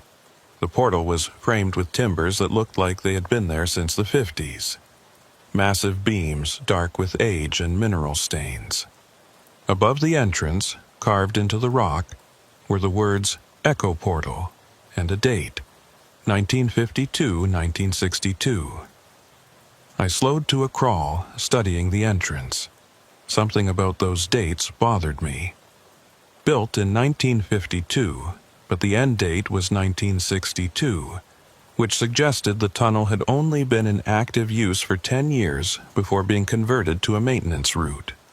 That was unusual. Most tunnels built in that era were designed for decades of heavy use, not a short 10-year lifespan. The pavement leading into the tunnel was in better condition than I expected. Fresh asphalt, relatively new, with clear lane markings and reflectors embedded in the surface. But the walls inside were rough stone, unfinished, with water seeping from cracks and forming icicles that hung like teeth from the ceiling. My headlights showed about 100 feet of passage before the tunnel curved slightly to the right and disappeared into darkness. I checked my mirrors, confirming there was no traffic behind me, and eased forward into the tunnel. The temperature inside the cab dropped immediately, my breath fogging despite the heater running full blast. The engine sound changed too, becoming muffled and strange, like I was driving through a space much larger than the visible dimensions suggested. The first quarter mile was uneventful. The tunnel was straight, the walls steady, the ceiling high enough that I never worried about clearance. Every few hundred feet there were old light fixtures mounted on the rock walls, but none of them were working. My headlights and running lights provided the only illumination, creating a moving bubble of visibility that showed maybe 50 yards ahead and left everything beyond in absolute darkness. At what I estimated was the halfway point, I saw the emergency parking bay. It was carved into the right wall, a rectangular alcove about 30 feet deep and 20 feet wide, with enough room for a truck to pull completely off the roadway. The bay was empty, except for some old equipment, rusty tools and cable spools that looked like they had been abandoned decades ago. A metal door was set into the back wall of the bay, with a sign that said Maintenance Access, Authorized Personnel Only. I was past the bay and starting to think about the exit when I noticed the footprints. They were in the thin layer of dust and grit on the tunnel floor, clearly visible in my headlights. Boot prints, fresh enough that the edges were still sharp and distinct. The prints started near the maintenance bay and ran alongside my lane, heading in the same direction I was traveling, toward the tunnel exit. That did not make sense. The detour had only been opened tonight because of the avalanche closure. There should not be anyone on foot in this tunnel, especially not maintenance workers walking the roadway in the dark. I slowed down, watching the footprints, and I noticed they were spaced wrong. The stride was too long, covering maybe 4 or 5 feet per step, which was beyond normal human gait even for someone tall. The CB radio came to life with that same static, broken voice. If you see footprints, do not follow them. Do not stop to investigate. Proceed directly to exit. The transmission cut out again, but the message was clear enough. I was not the first driver to notice the footprints. and whoever was monitoring this route knew they were there. I kept my speed steady at 25 miles per hour, watching the prints continue alongside my lane, never deviating, never stopping. At mile 18, according to my trip odometer, the footprints turned toward the left wall and disappeared into a crack in the rock. The crack was narrow, maybe 2 feet wide, but it extended up beyond the reach of my headlights, creating a vertical fissure that seemed to go deep into the mountain. As I drove past, I could feel cold air flowing out of that crack, air that was far colder than the already freezing temperature inside the tunnel. The tunnel began to curve more sharply, bending to the left in a long arc. The walls closed in slightly and the ceiling lowered until I could see the rock surface just a few feet above my trailer. Water was dripping from somewhere overhead, steady cold drops that hit my windshield and left mineral stains when they dried. At mile 2.0, I saw the first anomaly. There was heat shimmer in the air ahead, the kind of distortion you see over hot pavement in summer. But the temperature in the tunnel was well below freezing, far too cold for any kind of natural heat shimmer. The distortion rippled and moved, flowing across the roadway like water, and my headlights seemed to bend around it, creating strange shadows on the tunnel walls. I slowed even more, down to 15 miles per hour, trying to understand what I was seeing. The shimmer was localized to a section about 20 feet long, hovering maybe 6 feet off the ground. As I got closer, I could see that it was not just visual distortion. The air itself looked different there, thicker somehow, like I was approaching a curtain of dense fog even though there was no visible moisture. The CB radio crackled, and this time the voice was clearer, though still edged with static. "Harlan Yates, this is Dirk Salvatierra with Tunnel Maintenance. You're approaching a thermal anomaly at mile 2. Do not stop. Do not turn off your engine. Maintain steady speed and proceed through the affected area. The anomaly will not harm your vehicle, but any disruption in your forward momentum may cause complications. Acknowledge." I grabbed the handset. "This is Yates. Acknowledged. What kind of complications are we talking about?" No response.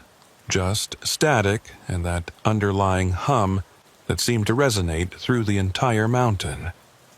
I was 10 feet from the shimmer when my instruments went haywire.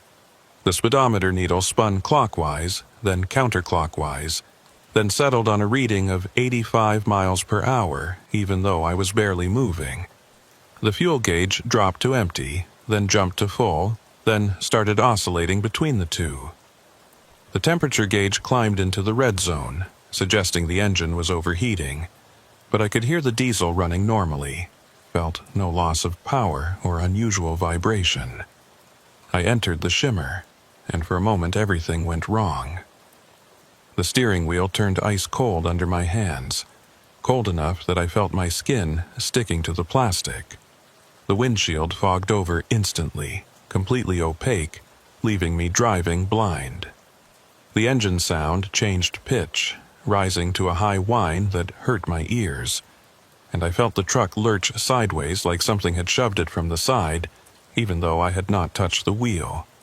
Then I was through. The shimmer was behind me in my mirrors, still rippling and flowing across the roadway. My instruments returned to normal readings. The windshield cleared as quickly as it had fogged. The steering wheel warmed back to ambient temperature. But I was shaking, my heart pounding, and I could taste copper in my mouth like I had bitten my tongue. The tunnel exit appeared ahead, a circle of black night visible beyond the rough stone portal. I accelerated toward it, eager to be out of this mountain and back on normal highway. But as I approached the exit, I saw something that made me hit the brakes. There was a truck parked just outside the tunnel mouth, pulled off to the right on what looked like a gravel shoulder. The truck was a maintenance vehicle, an older model flatbed with equipment racks and a crew cab. Its lights were on, and someone was standing in the headlight beams, waving at me. As I got closer, I could see it was a man in a highway department uniform, heavy winter coat with reflective striping, hard hat, work gloves. I rolled down my window as I pulled alongside him, the cold night air rushing in. The man walked up to my door, and I got my first clear look at his face. He was maybe 40, weathered from years of outdoor work, with a thick beard and eyes that reflected my running lights with an odd greenish cast. "Harlan Yates," he said, his breath steaming in the frigid air. "I'm Dirk Salvatierra, tunnel maintenance supervisor. We need to talk about what you just drove through." I nodded, still trying to shake off the disorientation from the thermal anomaly. "That shimmer back there, what was it?" Dirk looked back at the tunnel entrance, and something in his expression made my chest tighten. "That's the problem," he said. "According to our instruments, there shouldn't be anyone in the tunnel right now. Our sensors show the portal is empty. No vehicles, no heat signatures, nothing. But I've been monitoring the radio traffic and I heard your transmissions. So, either our sensors are malfunctioning, or you're driving through something that our equipment can't detect." I felt a chill that had nothing to do with the temperature. "What do you mean, can't detect? I just drove 2.5 miles through your tunnel." Dirk pulled a tablet from his coat pocket and held it up so I could see the screen. It showed a schematic of the tunnel, a simple line drawing with distance markers and sensor locations. The entire tunnel was shaded green, which according to the legend meant clear, no vehicles present. "This is our monitoring system," Dirk said. "It uses thermal imaging, motion sensors, and pressure plates embedded in the roadway. Nothing gets through Echo Portal without us knowing about it. But right now, at this exact moment, the system says the tunnel is empty and has been empty since we opened it for the detour 3 hours ago." I looked at the tunnel entrance behind me, then back at Dirk. "That's impossible. I just came from Grand Junction. I followed your detour signs. I drove through that tunnel and I saw footprints and that heat shimmer and my instruments went crazy and—" "I believe you," Dirk interrupted. "That's why I'm here. Because this isn't the first time this has happened. And I need to ask you some questions before you drive away. Because once you leave this location, things get complicated." He walked around to my passenger side and climbed up into the cab without waiting for an invitation. As he settled into the seat, I noticed that his highway department uniform looked wrong somehow. The patches were faded, the material worn thin, and when he took off his gloves, I saw his hands were covered in old scars, the kind that come from years of hard physical labor. "How long have you been working maintenance on this tunnel?" I asked. Dirk looked at me for a long moment before answering. 10 years, he said. "Since the night I drove through on a detour just like yours, and found out that sometimes the tunnel you enter is not the same tunnel you exit." Dirk Salvatierra sat in my passenger seat, his weathered face lit by the glow of my dashboard instruments. He had the tablet in his lap, and he was scrolling through screens of data that made no sense to me. Temperature readings and motion sensor logs and timestamps that seemed to overlap in impossible ways. Outside the cab, the night was still and cold, the kind of mountain silence that feels like the whole world is holding its breath. 10 years, I said, repeating his words back to him. "You've been working maintenance here for 10 years because you drove through on a detour." Dirk nodded without looking up from the tablet. "February 18th, 2015. I was hauling lumber from Glenwood Springs to Buena Vista. Same setup as you, avalanche closure on 91, detour through Echo Portal. I came out the other side and found a maintenance supervisor waiting for me, just like I'm waiting for you now. His name was Jude Kitteridge. He told me the same thing I'm about to tell you, that I had driven through something that shouldn't exist, and that from now on, I was part of the maintenance crew whether I wanted to be or not." I felt my hands tighten on the steering wheel. That's insane. You can't just conscript someone into working a tunnel because they drove through it. "You're right," Dirk said, finally looking at me. "It is insane, but it's also true. Here's what's going to happen, Harlan. You're going to drive away from here, deliver your load to Leadville, go home to wherever home is, and live your normal life. But once a month, maybe twice a month, you're going to get a message on your CB radio, Channel 9, usually late at night. The message will tell you that Echo Portal needs maintenance, and you'll drive here and spend a few hours checking sensors and recording data and walking the tunnel with a flashlight. And you'll do it because something inside you will know that if you don't, the tunnel stops being maintained. And when tunnels like this stop being maintained, they start doing things. What kind of things? I asked. Dirk pointed at the tablet screen. See these temperature readings? The tunnel is supposed to maintain a constant 45 degrees Fahrenheit year-round. That's standard for mountain tunnels this deep, insulated by thousands of feet of rock. But Echo Portal doesn't follow standard physics. The temperature inside fluctuates wildly, dropping to minus 40 in some sections, jumping to over 100 in others.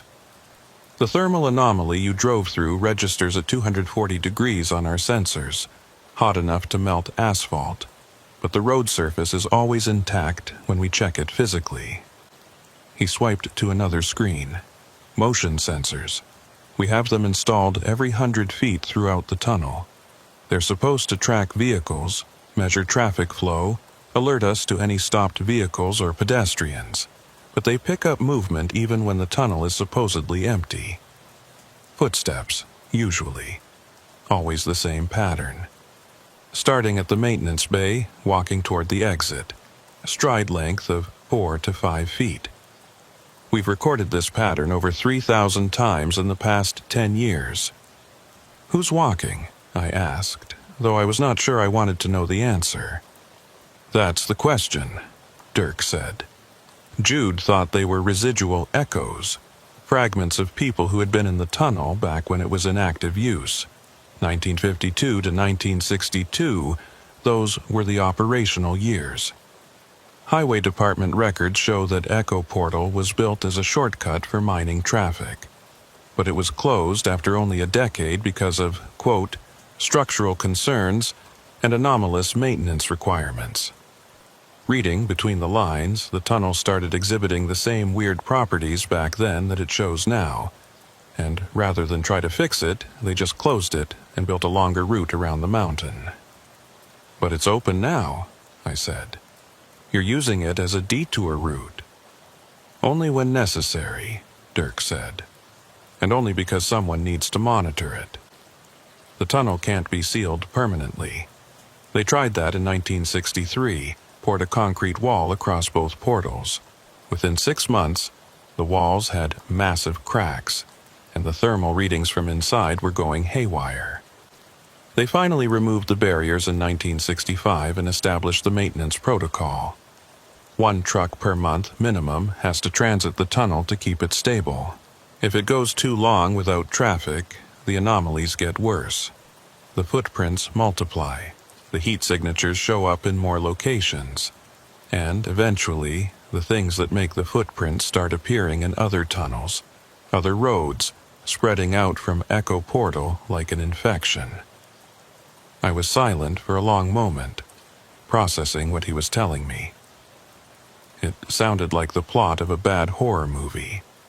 Except I had just driven through that tunnel, felt my instruments go crazy, seen the footprints with my own eyes. I could not dismiss it as fantasy when the evidence was still fresh in my memory. "Show me the maintenance logs," I said. "If this has been going on since the 60s, there must be records." Dirk hesitated, then nodded. He tapped the tablet screen several times, bringing up a document that looked like it had been scanned from old paper records. The header read, Echo Portal Maintenance Log, Department of Highways Restricted Access. The first entry was dated March 3, 1965, written in careful handwriting that had been preserved through the digital scanning. Removed concrete barriers from both portals as per directive. Tunnel interior shows signs of thermal damage despite ambient temperature remaining constant at 43 degrees. Found footprints and dust on roadway, origin unknown. Recommend establishing monitoring protocol. I scrolled through more entries, watching the dates advance through the 60s and 70s. The handwriting changed as different maintenance supervisors took over, but the reports were consistent. Monthly inspections, temperature anomalies, unexplained footprints, occasional equipment malfunctions, and always, at the end of each report, a note about the number of transits that month. 2 trucks through this month. Anomalies within acceptable range. No traffic for 6 weeks. Temperature fluctuations increasing. Recommend scheduling transit soon. The entries from the 80s were more detailed, as if the maintenance supervisors were starting to understand what they were dealing with. The tunnel requires regular traffic to remain stable. Current theory. The construction process in 1952 intersected with some kind of natural geological formation, possibly a cave system or geothermal feature that creates the observed anomalies. Regular vehicle traffic appears to disrupt or dampen these effects. Without traffic, the formation becomes more active. But it was the entries from the 90s that made my skin crawl. The handwriting changed again, becoming rushed and less careful, and the tone of the reports shifted from scientific observation to something more desperate. November 12, 1994. No traffic through portal for 3 months due to road construction on access routes. Temperature readings show sustained periods above boiling point in multiple locations. Motion sensors recording continuous movement. Multiple entities. Stride patterns inconsistent with human gait. Maintenance crew refuses to enter tunnel without armed escort. Strongly recommend emergency transit to stabilize conditions. November 18, 1994. Emergency transit completed. Single tanker truck, driver name withheld per privacy regulations. Driver reported no unusual observations during transit, but post-transit interview revealed memory gaps and confusion about elapsed time. Tunnel sensors show temperature normalization within 24 hours of transit.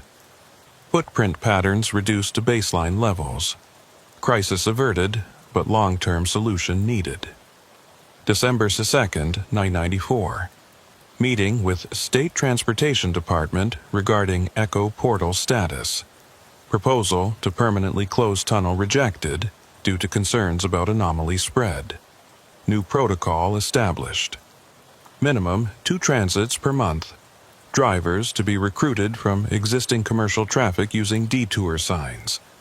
Volunteer basis preferred, but conscription authorized if necessary to maintain safety. I looked up from the tablet, meeting Dirk's eyes. Conscription. They actually wrote that in an official document. They had to, Dirk said. After 994, they realized that letting the tunnel go dormant was worse than keeping it active. But they couldn't just open it to regular traffic, couldn't put it on maps or GPS systems, because too many people would use it, and eventually someone would be inside during one of the worst anomalies. So they created the detour system. Fake avalanche closures, temporary road construction, any excuse to route a single truck through at controlled times.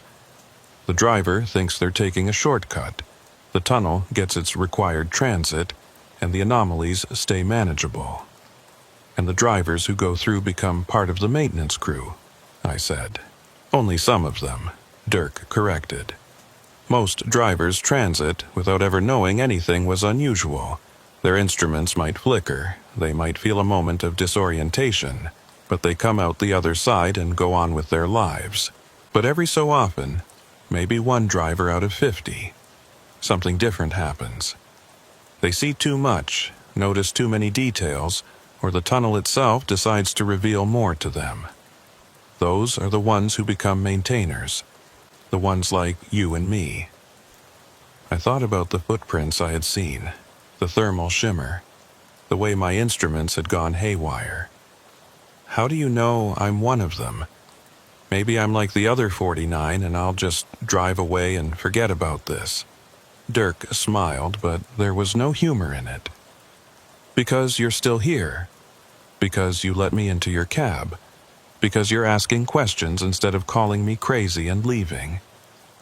The drivers who aren't meant to know, they get uncomfortable when I approach them. They make excuses, they drive away, and by the next morning they've convinced themselves that nothing unusual happened. But you want to understand. And that's the difference. That's how the tunnel chooses. He handed me the tablet. Take this with you. All the maintenance logs are on here, along with the sensor access codes and the contact information for the other maintainers. There are 6 of us currently active, though Jude Kitteridge hasn't responded to calls in over a year, so maybe 5. We coordinate the scheduled transits, monitor the anomaly levels, and go in for physical inspections when the sensors show something that needs attention. Physical inspections, I repeated. You mean walking through the tunnel? When necessary, Dirk said. Usually it's not. Usually the transits are enough to keep things stable, but sometimes the sensors pick up readings that don't match any known pattern, or the footprints appear in places they shouldn't be able to reach, or we get reports from drivers about things we need to verify. That's when someone has to go in on foot with a flashlight and a radio and hope that whatever is making the footprints doesn't decide to make itself visible. Has anyone ever seen them? I asked. The things that make the footprints. Dirk was quiet for a moment, staring out the windshield at the dark tunnel entrance. Jude said he saw something once back in 2008. He was doing a midnight inspection, walking from the maintenance bay toward the exit when his flashlight died. He said he stood there in the complete darkness, and he felt something walk past him. Not brush against him, not touch him, just walk past. Close enough that he could feel the displacement of air. He said it was breathing, or making a sound like breathing, but the rhythm was wrong. Too slow, too deep, like lungs the size of oil drums filling and emptying. When his backup flashlight finally turned on, he was alone in the tunnel, but there were new footprints in the dust next to his own. 4 of them, spaced 5 feet apart, leading away toward the maintenance bay. After that, Dirk continued, Jude started getting obsessive about the tunnel. He would come out here 3-4 times a week, running inspections that didn't need to be done, staring at the sensor readings like they held some kind of secret message. He started talking about the tunnel like it was alive, like it had intentions and desires. Last time I saw him was January of last year. He said he had figured out what the tunnel wanted, and he was going to give it to him. Then he drove into Echo Portal at 2 in the morning, and nobody's seen him since. His truck never came out the other side. The sensors say the tunnel is empty, but sometimes, late at night, the motion detectors pick up movement in the maintenance bay, and the stride pattern matches human gait perfectly. No anomalous spacing, just someone walking back and forth like they're waiting for something. I felt a chill run through me that had nothing to do with the cold air coming through my open window. You think he's still in there? I think something that used to be him is still in there, Dirk said. Whether it's an echo or a ghost or something else, I don't know. But the tunnel doesn't let go of people easily. That's why we maintain it. That's why we keep the transits regular and monitor the sensors and go in for inspections when we have to. Because if we stop, if we let it go dormant again, then whatever happened to Jude might start happening to other people, in other tunnels, on other roads. He reached for the door handle, preparing to climb down from my cab. You'll get your first call in about 3 weeks. Channel 9, late night, probably when you're halfway through some other run. The voice will tell you that Echo Portal needs a transit, and you'll know to come here. Bring a notebook, start keeping your own logs. And whatever you do, don't go into the maintenance bay. That's where Jude always said the footprints started, and that's where they always lead back to. Something in there is watching, and the more attention you give it, the more interested it becomes in you. Dirk climbed down from the cab and closed the door. Through my window, he gave me a small wave, then walked back to his maintenance truck. I watched him drive away, his taillights disappearing around a curve in the mountain road, leaving me alone with my idling engine and the dark tunnel entrance behind me. I looked at the tablet he had left on my passenger seat. The screen was still showing the maintenance logs, and I scrolled through a few more entries, reading reports from the 2000s and 2010s. The tone had changed again in recent years, becoming more clinical, more resigned. These were people who had accepted that they were maintaining something they did not understand, following protocols that might not even be working, but doing it anyway because the alternative was worse. The last entry was dated 3 days ago, written by Dirk. Regular transit completed. Temperature readings normal. Motion sensors show baseline activity. Footprint pattern observed in maintenance bay, consistent with previous observations. No visual contact. Tunnel remains stable for now. Next scheduled transit in 4 weeks, unless anomaly levels increase. Current maintainer roster: Salvatierra, Yates, Brennan, Ortega, Pacheco. Kittredge status unknown. My name was already in the log. I had become part of the maintenance crew the moment I drove through Echo Portal, whether I wanted to be or not. I put the truck in gear and started driving toward Leadville, leaving the tunnel behind me. But I knew I would be back. In 3 weeks or 3 months, whenever the call came through on Channel 9, I would return to this mountain, drive through that dark passage, and add my own observations to the logs that stretched back 60 years. Because Dirk was right. The tunnel chose its maintainers, and once chosen, there was no walking away. In my rearview mirror, I could still see the tunnel entrance, a black rectangle cut into the mountainside. And as I watched, I saw a light appear inside the tunnel, a faint glow moving through the passage like someone walking with a flashlight. But I knew the tunnel was empty. The sensors said so. Dirk had confirmed it. There was no one inside Echo Portal. No one human, anyway. The light moved steadily toward the exit, and I accelerated, putting distance between myself and whatever was emerging from the mountain. I did not look back again until I was 5 miles down the road, and by then, the tunnel was out of sight, hidden by the curve of the mountain and the darkness of the Colorado night.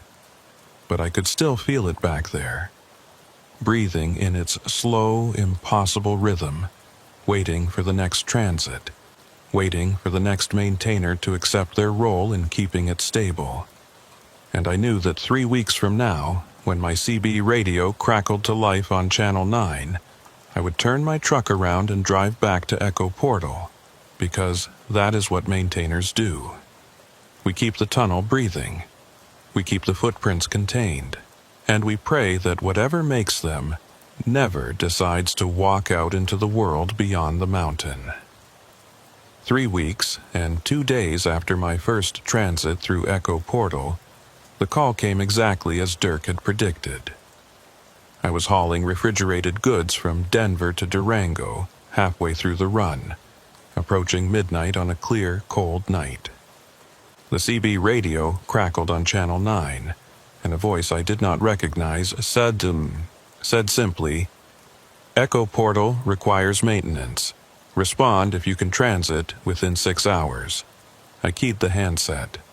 "This is Harlan Yates. I can be there by 4 a.m. "Acknowledged," the voice said. "Temperature readings are elevated in Sector 3. Motion sensors showing increased activity. Standard inspection protocol. Dirk Salvatierra will meet you at the North Portal." I changed course at the next junction, leaving my scheduled route and heading northwest into the mountains. My dispatcher would be unhappy about the delay, but I had already established a pattern over the past 3 weeks of occasionally taking longer routes or making unexplained stops. I told him I was dealing with recurring electrical problems that required frequent maintenance checks. It was not entirely a lie. The tablet Dirk had given me was integrated with my truck's systems now, monitoring the tunnel's sensors even when I was hundreds of miles away. And sometimes it would trigger alerts that made my dashboard lights flicker in patterns that matched the anomaly readings from Echo Portal. I reached the tunnel access road at 3:45 a.m. The temperature had dropped to 15 below zero, and the stars were so bright they looked like ice crystals frozen in the black sky. Dirk's maintenance truck was already parked at the north portal, its lights off, and I could see him standing outside the tunnel entrance, illuminated by my headlights as I pulled up.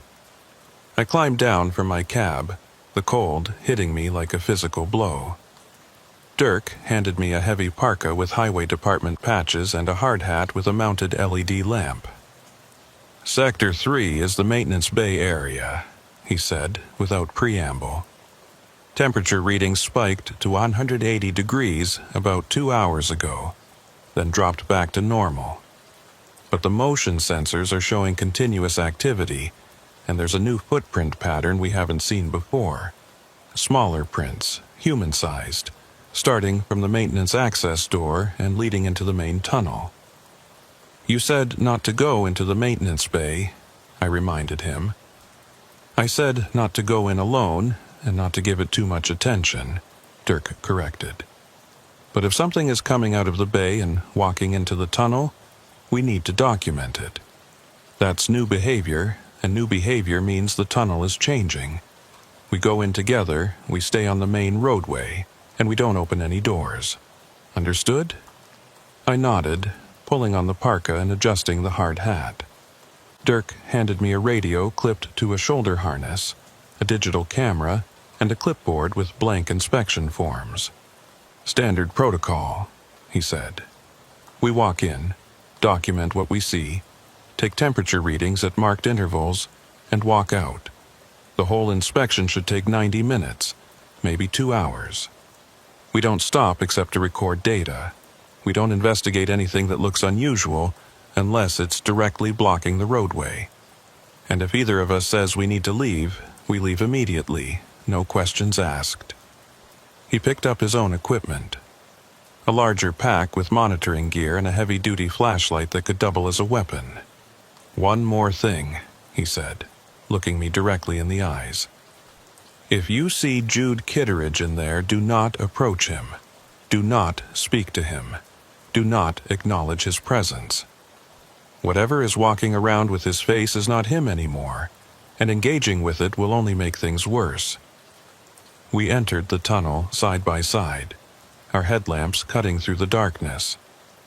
The temperature dropped another 10 degrees once we were past the portal, and I could see ice forming on the tunnel walls, crystalline patterns that caught our lights and reflected them in strange angles. Our footsteps echoed, but the echoes were wrong, coming back too quickly from some directions and too slowly from others, like the tunnel's geometry did not match its visible dimensions. The first quarter mile was quiet. We stopped every 100 yards to check temperature sensors embedded in the walls, comparing the digital readings on Dirk's tablet with the mechanical backup thermometers mounted in protective housings. The readings matched, showing a steady 43 degrees Fahrenheit, exactly what the tunnel should maintain. But I could feel the cold more intensely than those numbers suggested, a bone-deep chill that made my joints ache. At the half-mile mark, we found the first anomaly. One of the motion sensors had been torn from the wall, leaving behind twisted mounting bolts and a spray pattern of what looked like rust stains on the concrete. But when Dirk examined the stains more closely with his flashlight, he shook his head. "Not rust," he said. "Mineral deposits, something with high iron content, probably from deep groundwater. But the sensor was just inspected 2 weeks ago, and it was intact then." He took photographs from multiple angles while I documented the damage on my inspection form. The sensor itself was nowhere to be seen, and there were no drag marks or debris suggesting it had been carried away. It was simply gone, ripped from the wall by something strong enough to shear through steel bolts. We continued deeper. At 3/4 of a mile, we reached the thermal anomaly zone where my instruments had gone haywire during my first tertius transit. This time, on foot, the effect was different. The air shimmered and rippled, but I could walk through it without the disorientation I had felt in my truck. Instead, I experienced a sensation of movement, like the air itself was flowing past me in currents that had nothing to do with ventilation or wind. Dirk's tablet showed temperature readings of 240 degrees in the center of the affected area, but I felt no heat, just that sense of invisible currents pulling at my clothes and making the hairs on my neck stand up. "It's getting stronger," Dirk muttered, recording the readings. "Last month, this zone was 50 yards long. Now it's closer to 80 yards, and the temperature peak is higher. Whatever geological formation is causing this, it's becoming more active." At mile 1-2, we reached the maintenance bay. The alcove was exactly as I remembered it from my first transit. A rectangular cutout in the tunnel wall with old equipment scattered around, and the metal access door set into the back wall. But now there was something new. The door was open, just a crack, maybe 6 inches, and pale light was leaking through the gap. Not electric light, not the warm glow of work lamps, but something cold and greenish like bioluminescence or foxfire. Dirk stopped at the edge of the bay, holding up a hand to keep me from advancing further. He pulled out his tablet and checked the sensor readings. "Motion detector shows activity inside the access corridor," he said quietly. "Something moving, consistent pattern, back and forth like pacing. But the thermal imaging shows nothing. No heat signature, no body temperature, just ambient stone temperature of 48 degrees. How can something be moving without producing heat?" I asked. "It can't," Dirk said. "Not if it's alive in any conventional sense. But the footprints are there, look." He pointed his flashlight at the floor of the bay, and I saw them clearly. Boot prints in the dust, fresh enough that the edges were sharp, leading from the access door out onto the main roadway. The prints were smaller than the anomalous ones I had seen during my first transit. These were normal-sized, maybe a man's size 10 or 11. And they led directly out of the bay, crossed the roadway, and stopped at the opposite wall, where they simply ended as if the person making them had walked directly into solid stone. Dirk took photographs while I measured the prints and recorded their dimensions. The tread pattern was distinctive, a work boot with a grid pattern that looked like it belonged to heavy-duty hiking or construction footwear. I had seen that pattern before, though I could not immediately place where. "We need to check the access corridor," Dirk said, though I could hear the reluctance in his voice. "New protocol. If there's evidence of movement inside the maintenance areas, we document it. We don't have to go in deep, just far enough to see what's beyond the door." He approached the metal door slowly, keeping his flashlight trained on the gap. I followed, my heart pounding, every instinct telling me this was a bad idea. The greenish light from inside pulsed slightly, brightening and dimming in a rhythm that might have been random or might have been deliberate. As we got closer, I could hear sound from beyond the door. Not footsteps, not voices, but a low vibration, almost subsonic, that I felt in my chest more than heard with my ears. Dirk reached the door and carefully pulled it wider, revealing the corridor beyond. It was rough stone, unfinished, with timber supports that looked like they dated back to the original construction in 1952. The corridor extended about 30 feet before opening into a larger space, and the greenish light was coming from that larger space, pulsing and shifting.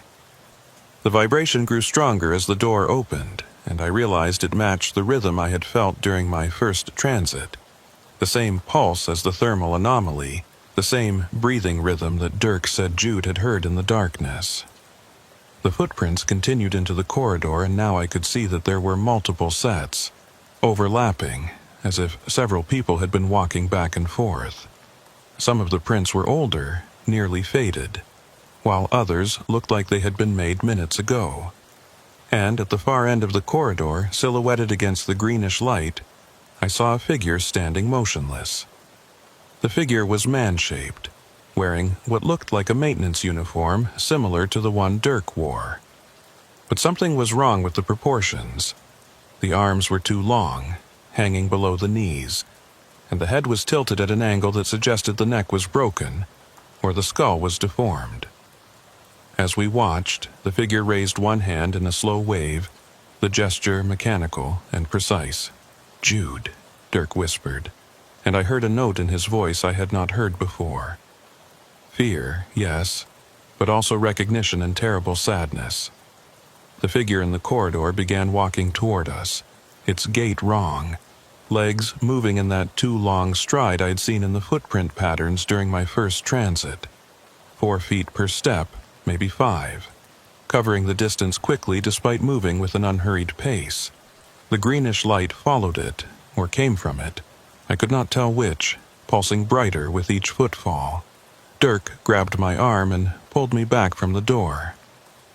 "Close it," he said urgently. "Close it now, and we leave. Standard protocol, no engagement. We document and exit." I helped him push the metal door shut, and we heard the click of the latch engaging.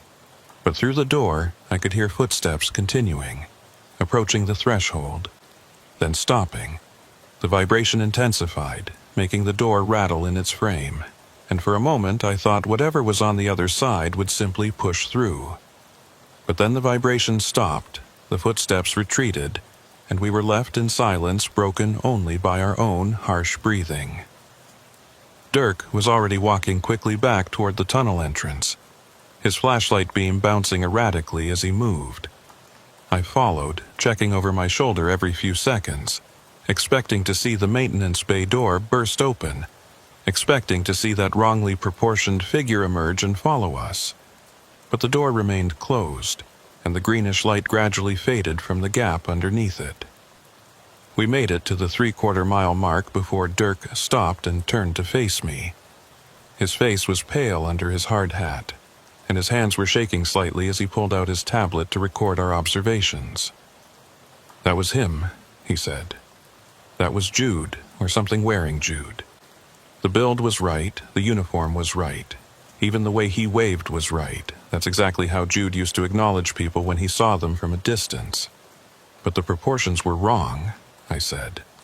"The arms, the stride length. The tunnel changed him," Dirk said. "Or made a copy that's not quite accurate. Or something else is using his appearance. I don't know which is worse." He finished entering data into the tablet and looked back toward the maintenance bay, though we could no longer see it from our position. "This changes everything. Jude isn't just missing. He's inside the access corridors, and he's moving between the maintenance areas and the main tunnel. If he starts appearing during regular transits, if drivers see him, the whole system falls apart." "What do we do?" I asked. "We finish the inspection," Dirk said. "We document everything according to protocol, and then we call an emergency meeting with the other maintainers, because this is beyond standard maintenance now. This is containment." We continued toward the exit, moving faster now, our earlier caution replaced by urgency. The tunnel felt different on the return walk, the walls seeming closer, the ceiling lower, the darkness more aggressive in pushing back against our lights. Every shadow might have hidden a figure, every echo might have been footsteps following us, and I found myself walking faster and faster until we were almost jogging by the time we reached the final 100 yards. The exit appeared ahead, that blessed circle of gray, pre-dawn light, and I felt a surge of relief so intense it was almost painful. We emerged into the cold mountain air, and I gulped it down, realizing I'd been breathing shallowly throughout the entire inspection, as if some part of me had been afraid to draw the tunnel's air too deeply into my lungs. Dirk immediately pulled out his phone and made a call, speaking in quick, urgent sentences to whoever answered. I could only hear his side of the conversation, but the words I caught were enough. Active mischievous manifestation, access corridor, visual confirmation, need meeting within 24 hours. While he talked, I walked to my truck and climbed into the cab, needing the familiar space, the normal surfaces, the reliable instruments. I pulled out the tablet and reviewed the data we had collected. Temperature spikes, motion sensor damage, footprint measurements, photographic evidence. It all looked official and scientific in the neat digital forms, but it did nothing to capture the reality of what we had seen, the wrongness of that figure in the corridor, the feeling of being watched by something that wore a human shape but had forgotten or never known how to properly inhabit it. Dirk finished his call and walked over to my truck. Meeting is set for tomorrow night, 9 p.m. at the Flying J in Frisco. All active maintainers will be there. We're going to review the protocols and decide if Echo Portal needs to be shut down permanently. Consequences be damned. Can it be shut down? I asked. I thought you said that made things worse. It does, Dirk admitted. But having Jude or whatever he's become walking around in there might be worse. We need to discuss options, figure out if there's a way to contain the access corridors without sealing the main tunnel. Maybe welding the maintenance doors shut. Maybe filling the corridors with concrete, I don't know. But we can't leave things as they are. He looked back at the tunnel entrance one more time. And in the growing light of dawn I could see how exhausted he looked. How the years of maintenance had worn him down. 10 years I've been doing this, he said. 10 years of monitoring and inspecting and keeping this thing stable. And now I'm wondering if we've been making a mistake the whole time. Maybe the tunnel was supposed to be sealed in 1963. Maybe we've been feeding it by keeping it active, giving it the energy it needs to grow and change and create things like what we saw in that corridor. You think the transits make it stronger? I asked. I think the tunnel needs something from us, Dirk said.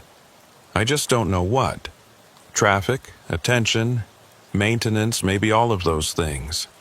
And I think it's been slowly getting what it needs for 60 years, and now it's strong enough to start keeping people. First Jude, but who's next? How many more transits before another maintainer goes missing? How many before it reaches out beyond the mountain and starts affecting other tunnels, other roads? He walked back to his maintenance truck without another word, climbed in, and drove away, leaving me alone with the tunnel entrance and the morning light slowly painting the mountain peaks. I sat in my cab for a long time, staring at that dark opening in the rock, thinking about what I had seen in the access corridor. The figure had waved at us, a simple gesture, friendly almost, if you ignored the wrong proportions and the impossible stride.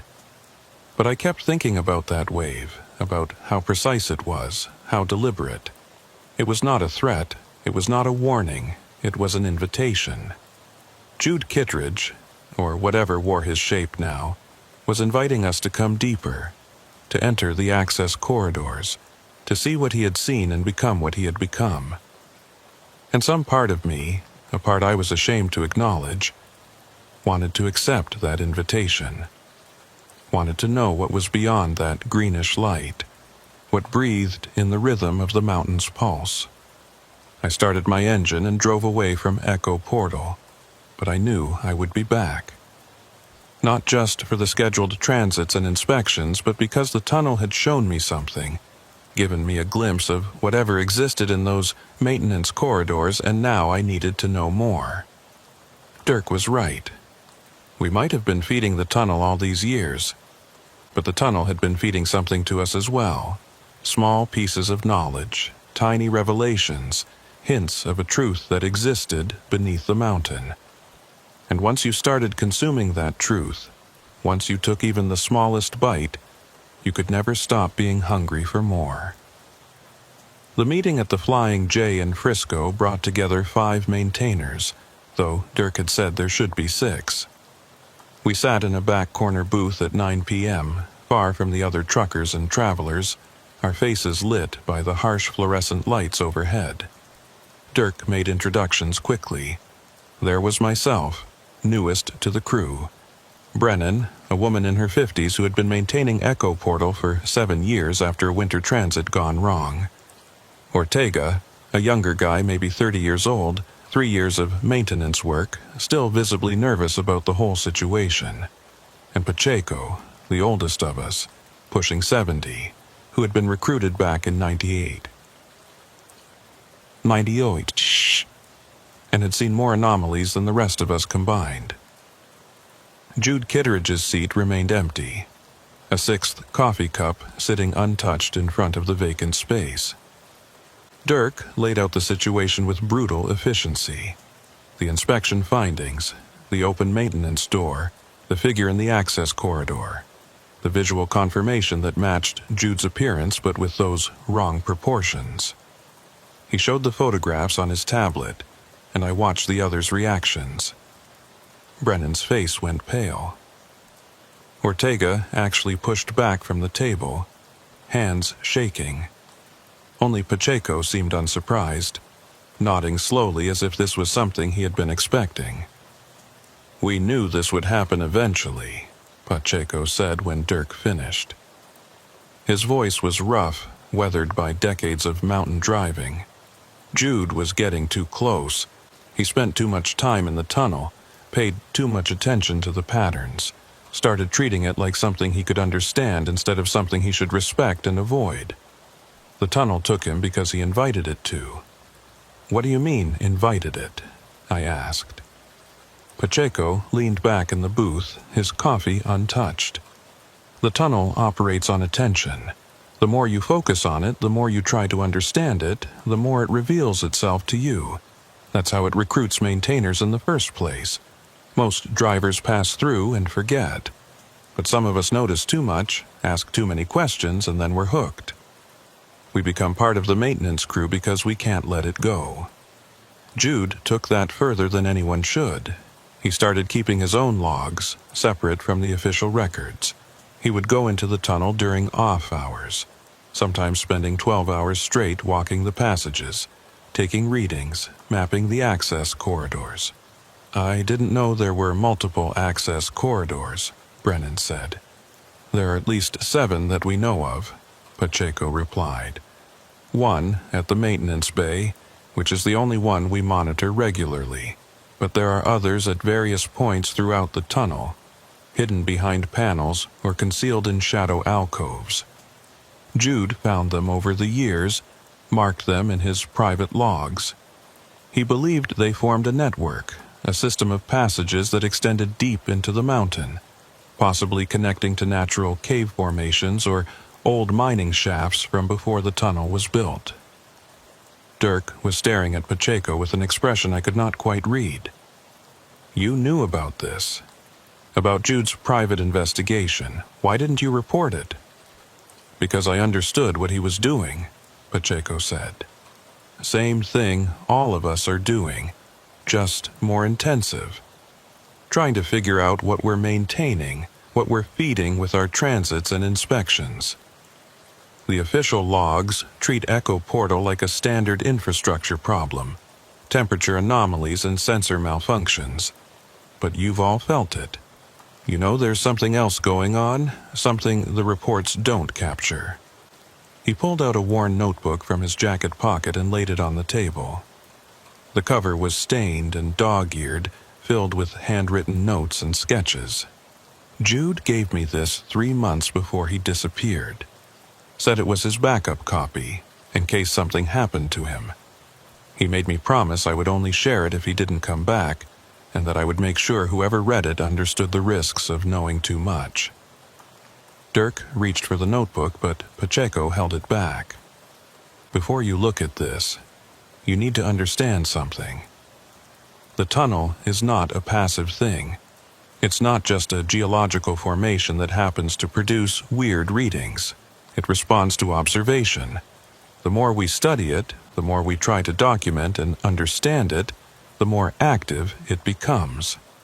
Jude's theory was that the tunnel is some kind of interface, a place where our reality intersects with something else, and our attention is what powers that intersection. Every transit, every inspection, every moment of focused observation feeds energy into the interface and makes it stronger. "That's insane," Ortega said, but his voice lacked conviction. "Is it?" Pacheco asked. "Think about the pattern. The tunnel was built in 1952, probably intersecting with something that was already there, some natural formation. For 10 years it operated normally, or close to normal. Then the anomalies started, and by 1962 they had to close it. They tried sealing it in 1963, and what happened? The anomalies got worse, spreading beyond the tunnel boundaries. So they opened it back up and established the maintenance protocol. Regular transits, minimal but consistent traffic, just enough attention to keep things stable but not so much that it grows out of control. And for 60 years that worked, until Jude decided to really pay attention, to study the tunnel seriously, and now look what's happened." He pushed the notebook across the table to Dirk. "His last entries are in there, the ones he wrote just before he went in that final time. Read them, and then tell me if you still think we should keep maintaining this tunnel, or if maybe we should walk away and let whatever wants to happen, happen." Dirk opened the notebook to the last pages. I could see Jude's handwriting, smaller and more cramped than in the earlier entries, as if he had been writing quickly or under stress. Dirk read silently for a long moment, his expression growing darker. Then he began reading aloud so the rest of us could hear. January 14th, 2024. I've been inside the access corridors for 6 hours now, deeper than I've ever gone before. The main maintenance corridor extends approximately 800 feet into the mountain before branching into 3 separate passages. I've designated them Alpha, Beta, and Gamma. Alpha leads upward at a 15-degree incline, possibly toward the mountain peak. Beta continues roughly horizontal, following what might be a natural fault line. Gamma descends sharply, dropping at least 200 feet over a 300-foot distance. The temperature in the corridors is constant at 62 degrees, warmer than the main tunnel. The air quality is good, no gas buildup or oxygen depletion that I can detect. But there's something else in the air, something I can taste on my tongue like copper or ozone. The vibration I've felt during previous visits is stronger here, almost painful, resonating in my chest and making it hard to breathe deeply. I've found evidence of previous human presence, tool marks on the walls, old wooden supports that predate the tunnel construction by decades, possibly from mining operations in the 1800s, and footprints in the dust, lots of them, various sizes and tread patterns, some very old and some that look recent. I can't tell if these are from other maintainers who explored these corridors and never reported it, or if they're from something else. Dirk paused, looking up at us. He's describing an exploration we have no official record of. 6 hours inside the access corridors alone, going deeper than anyone was authorized to go. "Keep reading," Pacheco said quietly. Dirk continued. January 15th, I went back into Gamma Corridor last night, following it down as far as I dared. The passage opens into a larger chamber approximately 400 feet below the main tunnel level. The chamber is natural, a limestone cavern with formations that suggest it's been here for thousands of years. But there are modifications, human-made structures integrated with the natural stone. Concrete platforms, metal railings, electrical conduits that don't connect to anything I can identify. The greenish light I've reported seeing near the maintenance bay access is stronger here. It's coming from the rock itself, or from something inside the rock. Bioluminescence is my best guess, but the spectrum is wrong. When I shine my flashlight on the glowing areas, they dim, as if they're sensitive to external light sources. And when I turn off my light and sit in the darkness, the glow intensifies and begins to pulse in that same rhythm I've been tracking, that slow, breathing pattern. I stayed in the chamber for 3 hours, just sitting and observing, and I started to understand something. The breathing isn't random, it's communicative. The pulses carry information, patterns within patterns, like a language or code. I don't have the tools to decode it properly, but I can feel the meaning, sense the intention behind it. The tunnel isn't trying to trap us or harm us. It's trying to show us something, teach us something, and the only way to learn is to go deeper, to spend more time in the presence of that pulsing light. Brennan interrupted. He's describing psychosis, hypoxia or carbon monoxide poisoning or something. You can't trust observations made in that state. Maybe, Dirk said, but there's more. He turned to the final entry. January 17th. This will be my last log entry before I go in for an extended stay. I've packed supplies for a week in the deep chamber. Water, food, batteries, extra equipment. I'm going to document the patterns fully, establish a proper baseline for the communication I've been sensing. The other maintainers won't understand this. They'll think I've lost perspective, become obsessed, but I haven't. I've just finally understood what we've been maintaining all these years. Echo Portal isn't a tunnel with anomalies.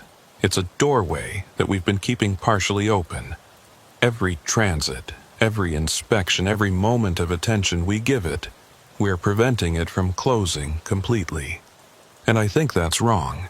I think it needs to be allowed to open fully, to complete whatever process started when they blasted through the mountain in 1952 and accidentally intersected with that chamber below.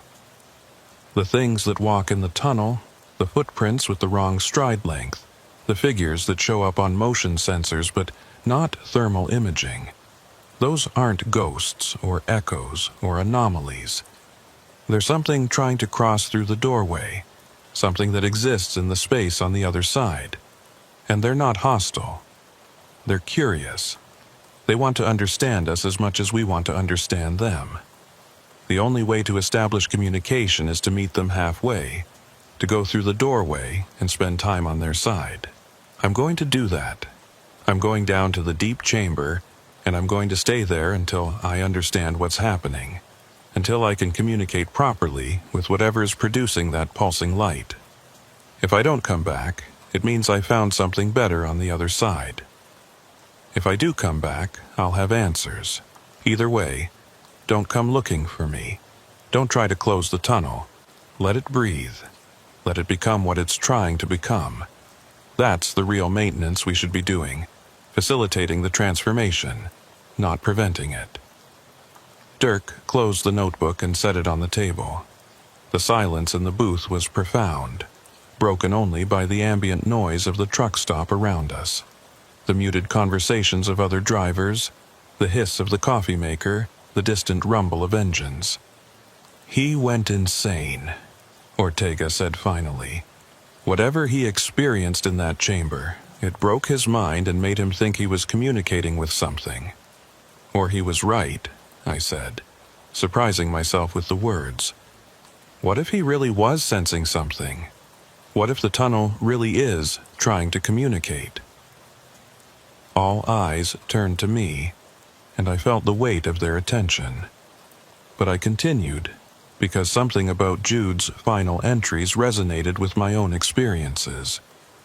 I've only been through Echo Portal twice, once as a transit, once on foot, but both times I felt something, not just fear or disorientation, but a sense of presence, of being observed by something that was trying to understand me. When we saw that figure in the maintenance corridor, when it waved at us, that wasn't a threat. It was exactly what Jude said, curiosity, an attempt at contact. You can't seriously be considering this, Brennan said. I'm not saying we should follow Jude's path, I replied, but maybe we should reconsider our approach. We've been treating Echo Portal like a hazard to be managed, an infrastructure problem to be solved with monitoring and maintenance. What if that's wrong? What if it needs something different from us? Pacheco was nodding slowly. I've been thinking the same thing for years. The tunnel keeps calling us back. It recruits maintainers, creates situations that force us to return and pay attention to it. That's not random, that's intentional. It wants something from us, and until we figure out what that is, we're just going to keep repeating the same cycle.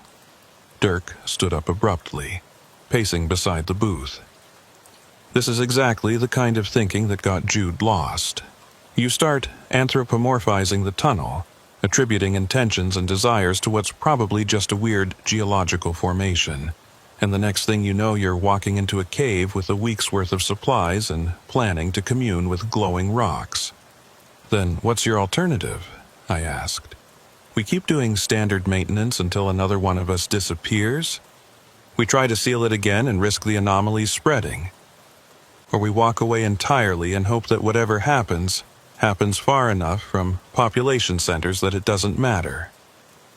Dirk stopped pacing and looked at each of us in turn.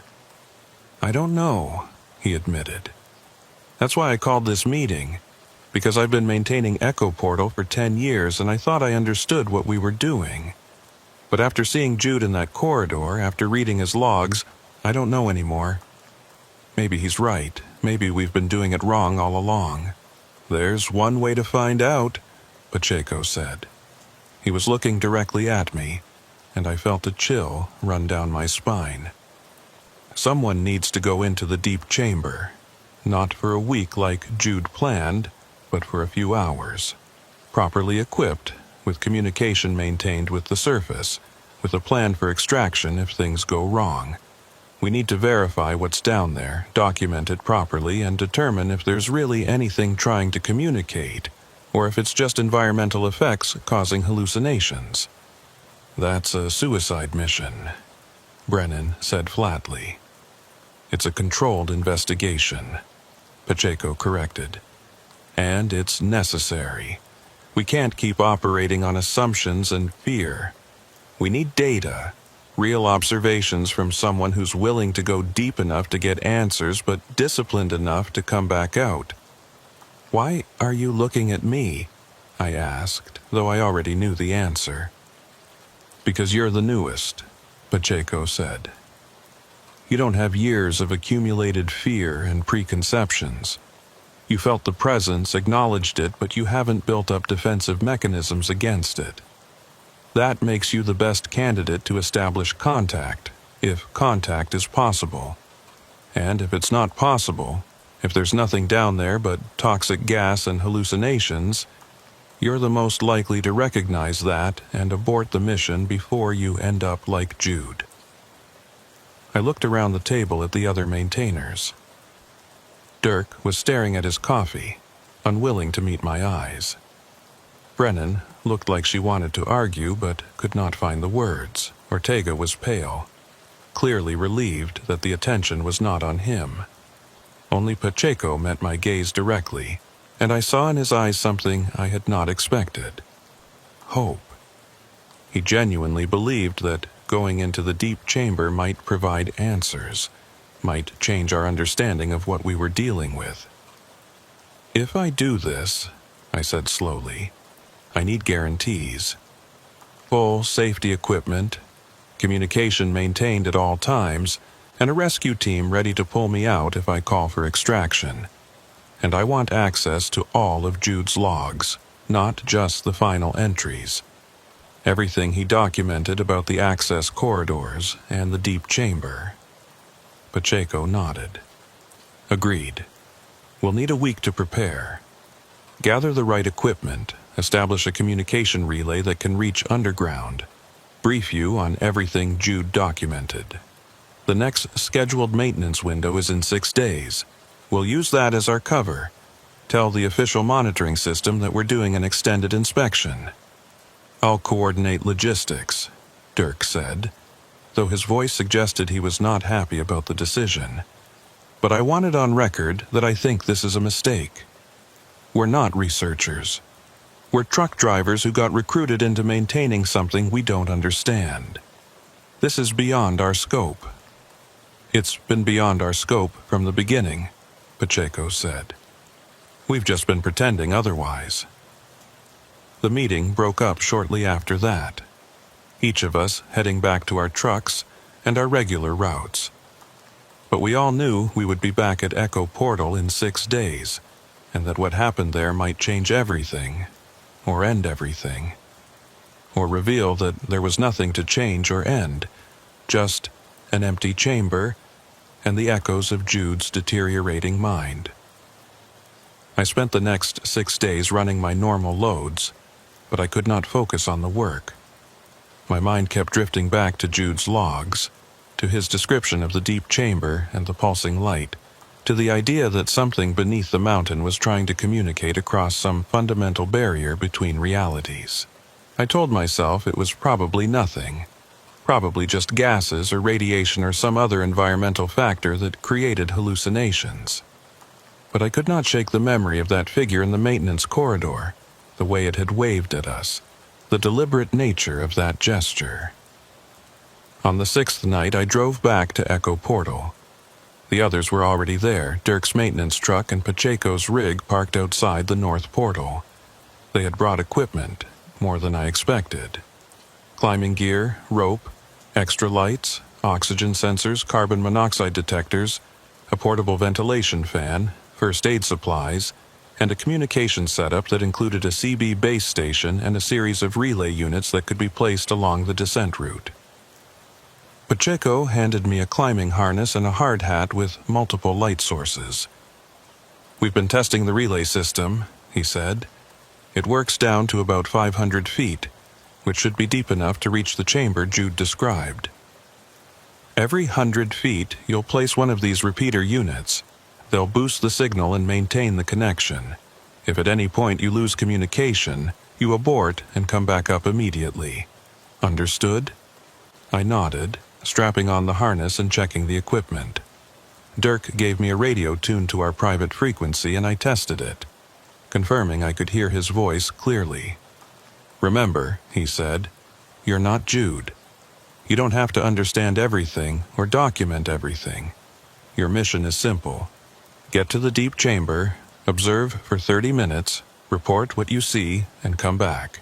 No extended stays, no attempts at communication, just observation and extraction." "What if something tries to communicate with me?" I asked. Dirk was quiet for a moment.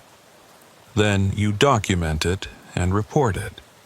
But you don't engage. You don't make promises or agreements. You just observe and come back. We can make decisions about next steps once we have your report." At midnight, I entered the tunnel alone, my lights cutting through the familiar darkness. I moved quickly through the first mile, past the thermal anomaly zone that shimmered and pulsed as I walked through it, past the emergency bay where we had seen the figure in the access corridor. The maintenance door was closed now, sealed with heavy chains and padlocks that Dirk had installed after our last inspection. But I was not going in through that door. Pacheco had given me coordinates for one of the other access points Jude had discovered, a concealed panel in the tunnel wall at mile 18. I found it exactly where the logs had indicated, a section of concrete that looked solid but could be pushed aside to reveal a narrow opening. I slipped through into a rough stone passage that immediately began to descend. The passage was tight, barely wide enough for my shoulders, and I had to move carefully to avoid snagging my equipment on the rough walls. My radio crackled, and I heard Dirk's voice. "Harlan, we're receiving your signal. Confirm you're in the access corridor."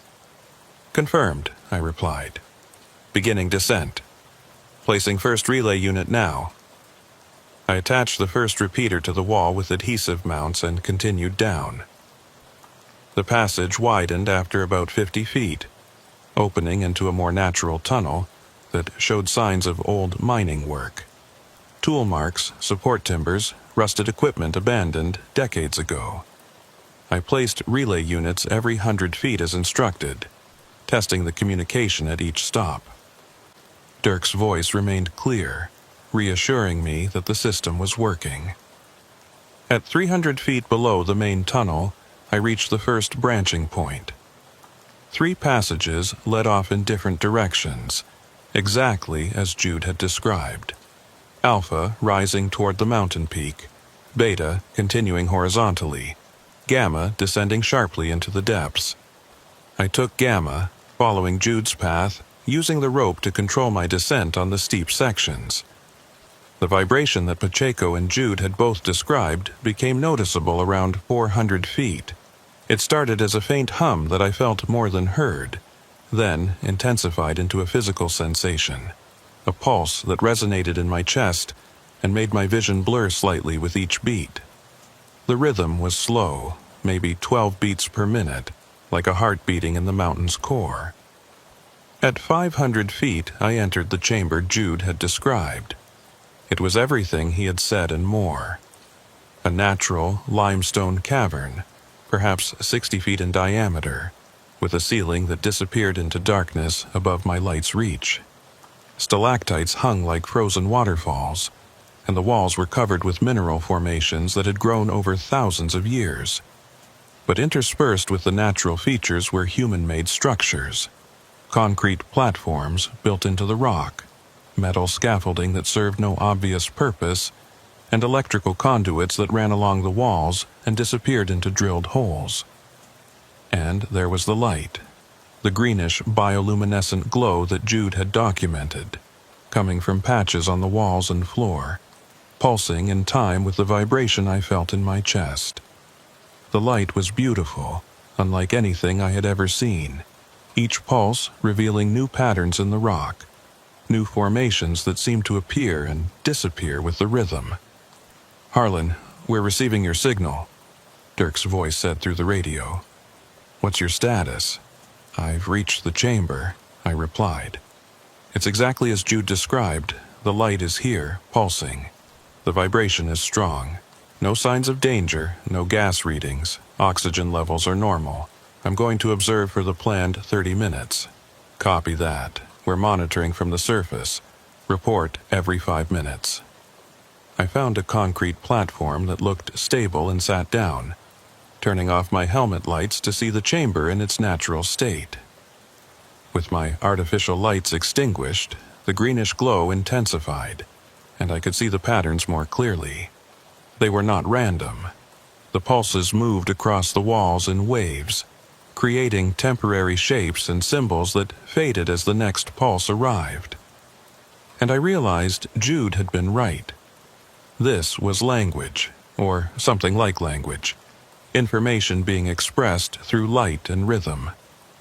I sat there for 5 minutes watching the patterns, feeling the vibration, and gradually I began to sense something behind the display. Not a presence exactly, but an awareness, a sense of being observed and analyzed. The patterns began to change, responding to my attention, creating new combinations of light and shadow that seemed directed at me specifically. "Harlan, 5-minute check-in," Dirk's voice said. "All good," I replied. "The light patterns are responsive. They change when I focus on them." Jude was right about that part. This might be some form of communication. I continued observing, and the patterns became more complex, more specific. I saw shapes that resembled geological structures, diagrams of tunnels and chambers, maps of the mountain's interior. I saw what might have been timelines, sequences of events represented by varying intensities of light. And I saw figures, human shapes rendered in bioluminescence, walking through the tunnels, descending into the chambers, some of them staying, some of them leaving, some of them transforming into something else. At the 15-minute mark, I saw Jude. His shape appeared in the patterns, rendered in light, walking down through the access corridors just as I had done. But his journey did not end in the chamber.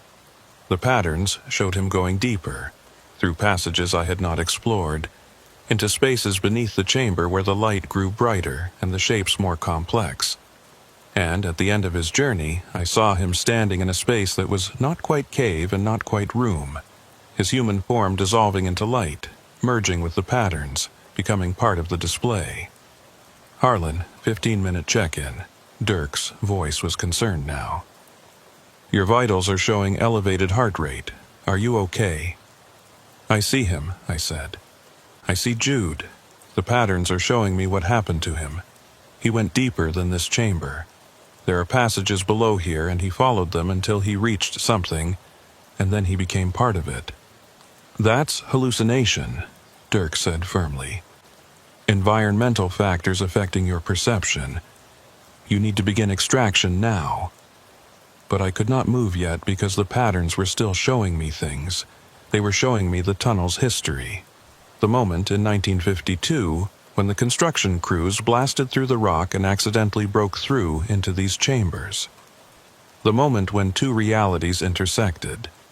When the space beneath the mountain opened a connection to somewhere else. Somewhere that existed in patterns of light and rhythm rather than solid matter. The tunnel was not a doorway between places. It was a doorway between states of being. The pattern showed me the maintenance crews, the decades of people trying to understand and control what they had discovered. They showed me the transits, the energy we provided every time a truck drove through, every time a maintainer descended into the depths. We were feeding it, just as Pacheco had suspected, but not in a predatory sense. We were providing a bridge, a connection between the solid world above and the pattern world below. Our attention, our observation, our very presence created the interface that allowed the two realities to coexist. And Jude had gone all the way through. He had dissolved his solid form and reconstituted himself as patterns, becoming part of the light display, learning to communicate in rhythm and luminescence instead of words and gestures. The figure we had seen in the maintenance corridor was not a monster wearing Jude's shape. It was Jude trying to come back, trying to translate himself back into solid form, but not quite succeeding because he had spent too long existing as patterns. His proportions were wrong because he was remembering human shape from the inside of the pattern world, and the translation was imperfect. "Harlan, you need to respond. We're preparing to send a rescue team." I keyed my radio. "I'm fine. I understand now. I understand what Jude found, what the tunnel is, what we've been maintaining all these years. It's not dangerous. It's not trying to trap us. It's just different, existing in a state we don't have words for. And it's been trying to show us that, teach us that, every time we come down here." "That's the gas talking," Dirk said. "Your oxygen sensor is showing normal readings, but there could be other compounds affecting you. Begin extraction immediately. That's an order." I stood up, turning my helmet lights back on, and the bioluminescent glow dimmed in response to the artificial light. The patterns faded, leaving only natural rock formations and the human-made structures that had been built to study them. I felt the loss immediately, like closing a book before reaching the end of the story. "I'm starting extraction," I said into the radio. "But Dirk, we need to talk about this when I get back up. We need to reconsider everything we think we know about Echo Portal." The climb back up took twice as long as the descent, and every step away from that chamber felt wrong, like I was walking in the wrong direction. I kept looking back, seeing the greenish glow fading in the distance, and part of me wanted to turn around, descend again, stay longer, learn more. But I forced myself to keep climbing, collecting the relay units as I passed them, maintaining communication with Dirk.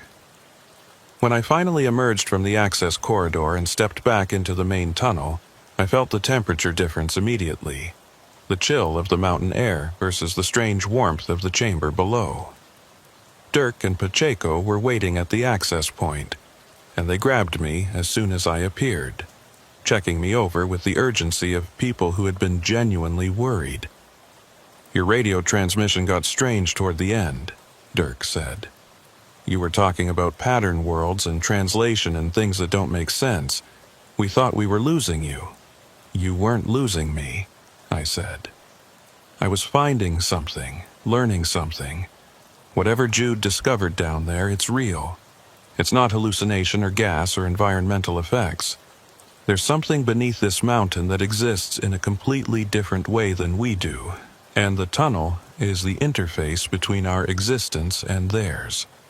Pacheco was nodding, his weathered face showing something that might have been vindication. You saw the patterns, the light communication. I saw more than that, I said. I saw what happened to Jude. He went deeper than the chamber I reached, and he found a way to translate himself into their form of existence. That's why he looks wrong when we see him in the corridors. He's trying to come back, trying to exist in both forms at once, but it's not working perfectly. This is exactly what I was afraid of, Dirk said. You went down there as a skeptic and came back as a believer. That's how the tunnel gets you. It shows you things that seem profound and meaningful, and you start thinking you've discovered some great truth, when really you're just experiencing neural effects from environmental exposure. Then, how do you explain the patterns? I asked. The way they responded to my attention showed me specific information about the tunnel's history and Jude's journey. That's not random neural misfiring, that's communication. It's interpretation, Dirk countered. Your brain taking random stimuli and creating meaning from it, the same way people see faces in clouds or hear voices in white noise. You wanted to find meaning down there, so you found it. We stood there in the tunnel, the three of us, and I realized we were at an impasse. Dirk represented the old way of thinking, treating Echo Portal as a hazard to be managed. Pacheco represented the new way, seeing it as an opportunity for understanding. And I was caught in the middle, having experienced something that felt profoundly real, but that I could not prove to someone who had not been there. What do we do now? I asked. Pacheco pulled out his phone and showed me the monitoring data from my descent. Temperature readings, motion sensors, radio transmission logs. We document everything, he said. We add your observations to the official logs, and we make a decision as a group about whether to continue standard maintenance protocols or to explore this further. There's nothing to explore, Dirk insisted. Harlan went into a chamber, experienced some unusual effects, and came back with theories that can't be tested or verified. That doesn't change our job. We keep the tunnel stable, we prevent the anomalies from spreading, and we don't lose any more maintainers to whatever is down there. What if Jude's not lost? I said. What if he found something better? What if the reason he's trying to come back is not because he's trapped, but because he wants to show us what he's learned? Dirk stared at me for a long moment, then shook his head. I can't do this anymore, he said. 10 years of maintenance, of trying to keep this thing under control, and now it's taking people's minds even when they come back out. I'm done. Find someone else to coordinate the transits and inspections. I'm out. He walked toward his maintenance truck without another word. Pacheco and I watched him go, and I felt a mix of understanding and disappointment. Dirk had been the anchor, the one who kept us focused on practical concerns, and now he was leaving because the practical had collided with the inexplicable. He'll be back, Pacheco said quietly. They always come back. The tunnel doesn't let go once it has its hooks in you, but he needs time to process what's happening, to reconcile his understanding of the world with what we're learning about this place. What are we learning? I asked. Really? Because I'm not sure I understand it myself. Pacheco smiled, the expression tired but genuine. We're learning that there's more than one way to exist, more than one type of reality. And sometimes they intersect, usually in places deep beneath the earth where the barriers are thin. Echo Portal is one of those places. Probably there are others, scattered around the world, most of them sealed or forgotten. But this one stayed open, and we've been maintaining it without understanding what we were really doing. And Jude? Jude found a way through, Pacheco said. Whether that's a tragedy or a triumph, I don't know. But I think he wants us to understand what he discovered. I think that's why he's still appearing in the corridors, still trying to make contact. He's not haunting us, he's teaching us. I looked back at the access corridor entrance, at the darkness beyond the concealed panel. Should we go back down, try to establish more direct communication? Not yet, Pacheco said. You've given the tunnel enough attention for one night. Let it digest what happened, let the patterns adjust. In a few weeks, we'll do another inspection. And maybe this time we'll see more, understand more. That's how it works with Echo Portal. Slowly, gradually, layer by layer, it reveals itself to those patient enough to keep paying attention. We walked back to our trucks together, leaving the tunnel entrance behind. But I knew I would be back, probably sooner than a few weeks. The patterns I had seen in that chamber, the sense of something trying to communicate across an unbridgeable gap, had lodged themselves in my mind like a splinter. I could not stop thinking about them, could not stop wondering what other information they might convey if I just spent more time observing, more time learning their language. As I drove away from Echo Portal that night, heading back toward normal highways and normal loads, I kept my radio tuned to Channel 9. Waiting for the call that would inevitably come, the message that would tell me the tunnel needed maintenance, needed attention, needed someone to descend into the depths and witness the patterns once more. Because that was my role now. Not just a maintainer, but a witness. Someone who had seen the space where realities intersect and had come back to tell about it, even though the telling would always be incomplete, always fall short of the actual experience. In my rearview mirror, I could see the mountain silhouetted against the night sky, and I imagined the chambers beneath it, the passages winding through stone, the deep spaces where the light pulsed and the patterns danced. Somewhere in those spaces, Jude existed in a form that was no longer entirely human, trying to bridge the gap between what he had been and what he had become, and somewhere in those same spaces, something else existed too. Something that had been there long before the tunnel was built, long before humans ever walked these mountains. Something that was patient and curious and willing to teach, if only we were willing to learn in return. I drove through the night, but I never really left Echo Portal behind. It stayed with me, a presence at the edge of my awareness, breathing its slow rhythm, pulsing its greenish light, waiting for my return, because that was the truth that Dirk could not accept, and that Pacheco had understood all along. Once you descended into those chambers, once you witnessed the patterns and felt the vibration and understood even a fraction of what was being offered, you were changed. Not lost, not trapped, but fundamentally altered in ways that could not be undone. And sooner or later, you would answer the call to go back down, to learn more, to understand more, to eventually make the same choice that Jude had made, to step through the interface and become something new, something that existed in both realities at once, a bridge between the solid world and the pattern world. I did not know if I would make that choice.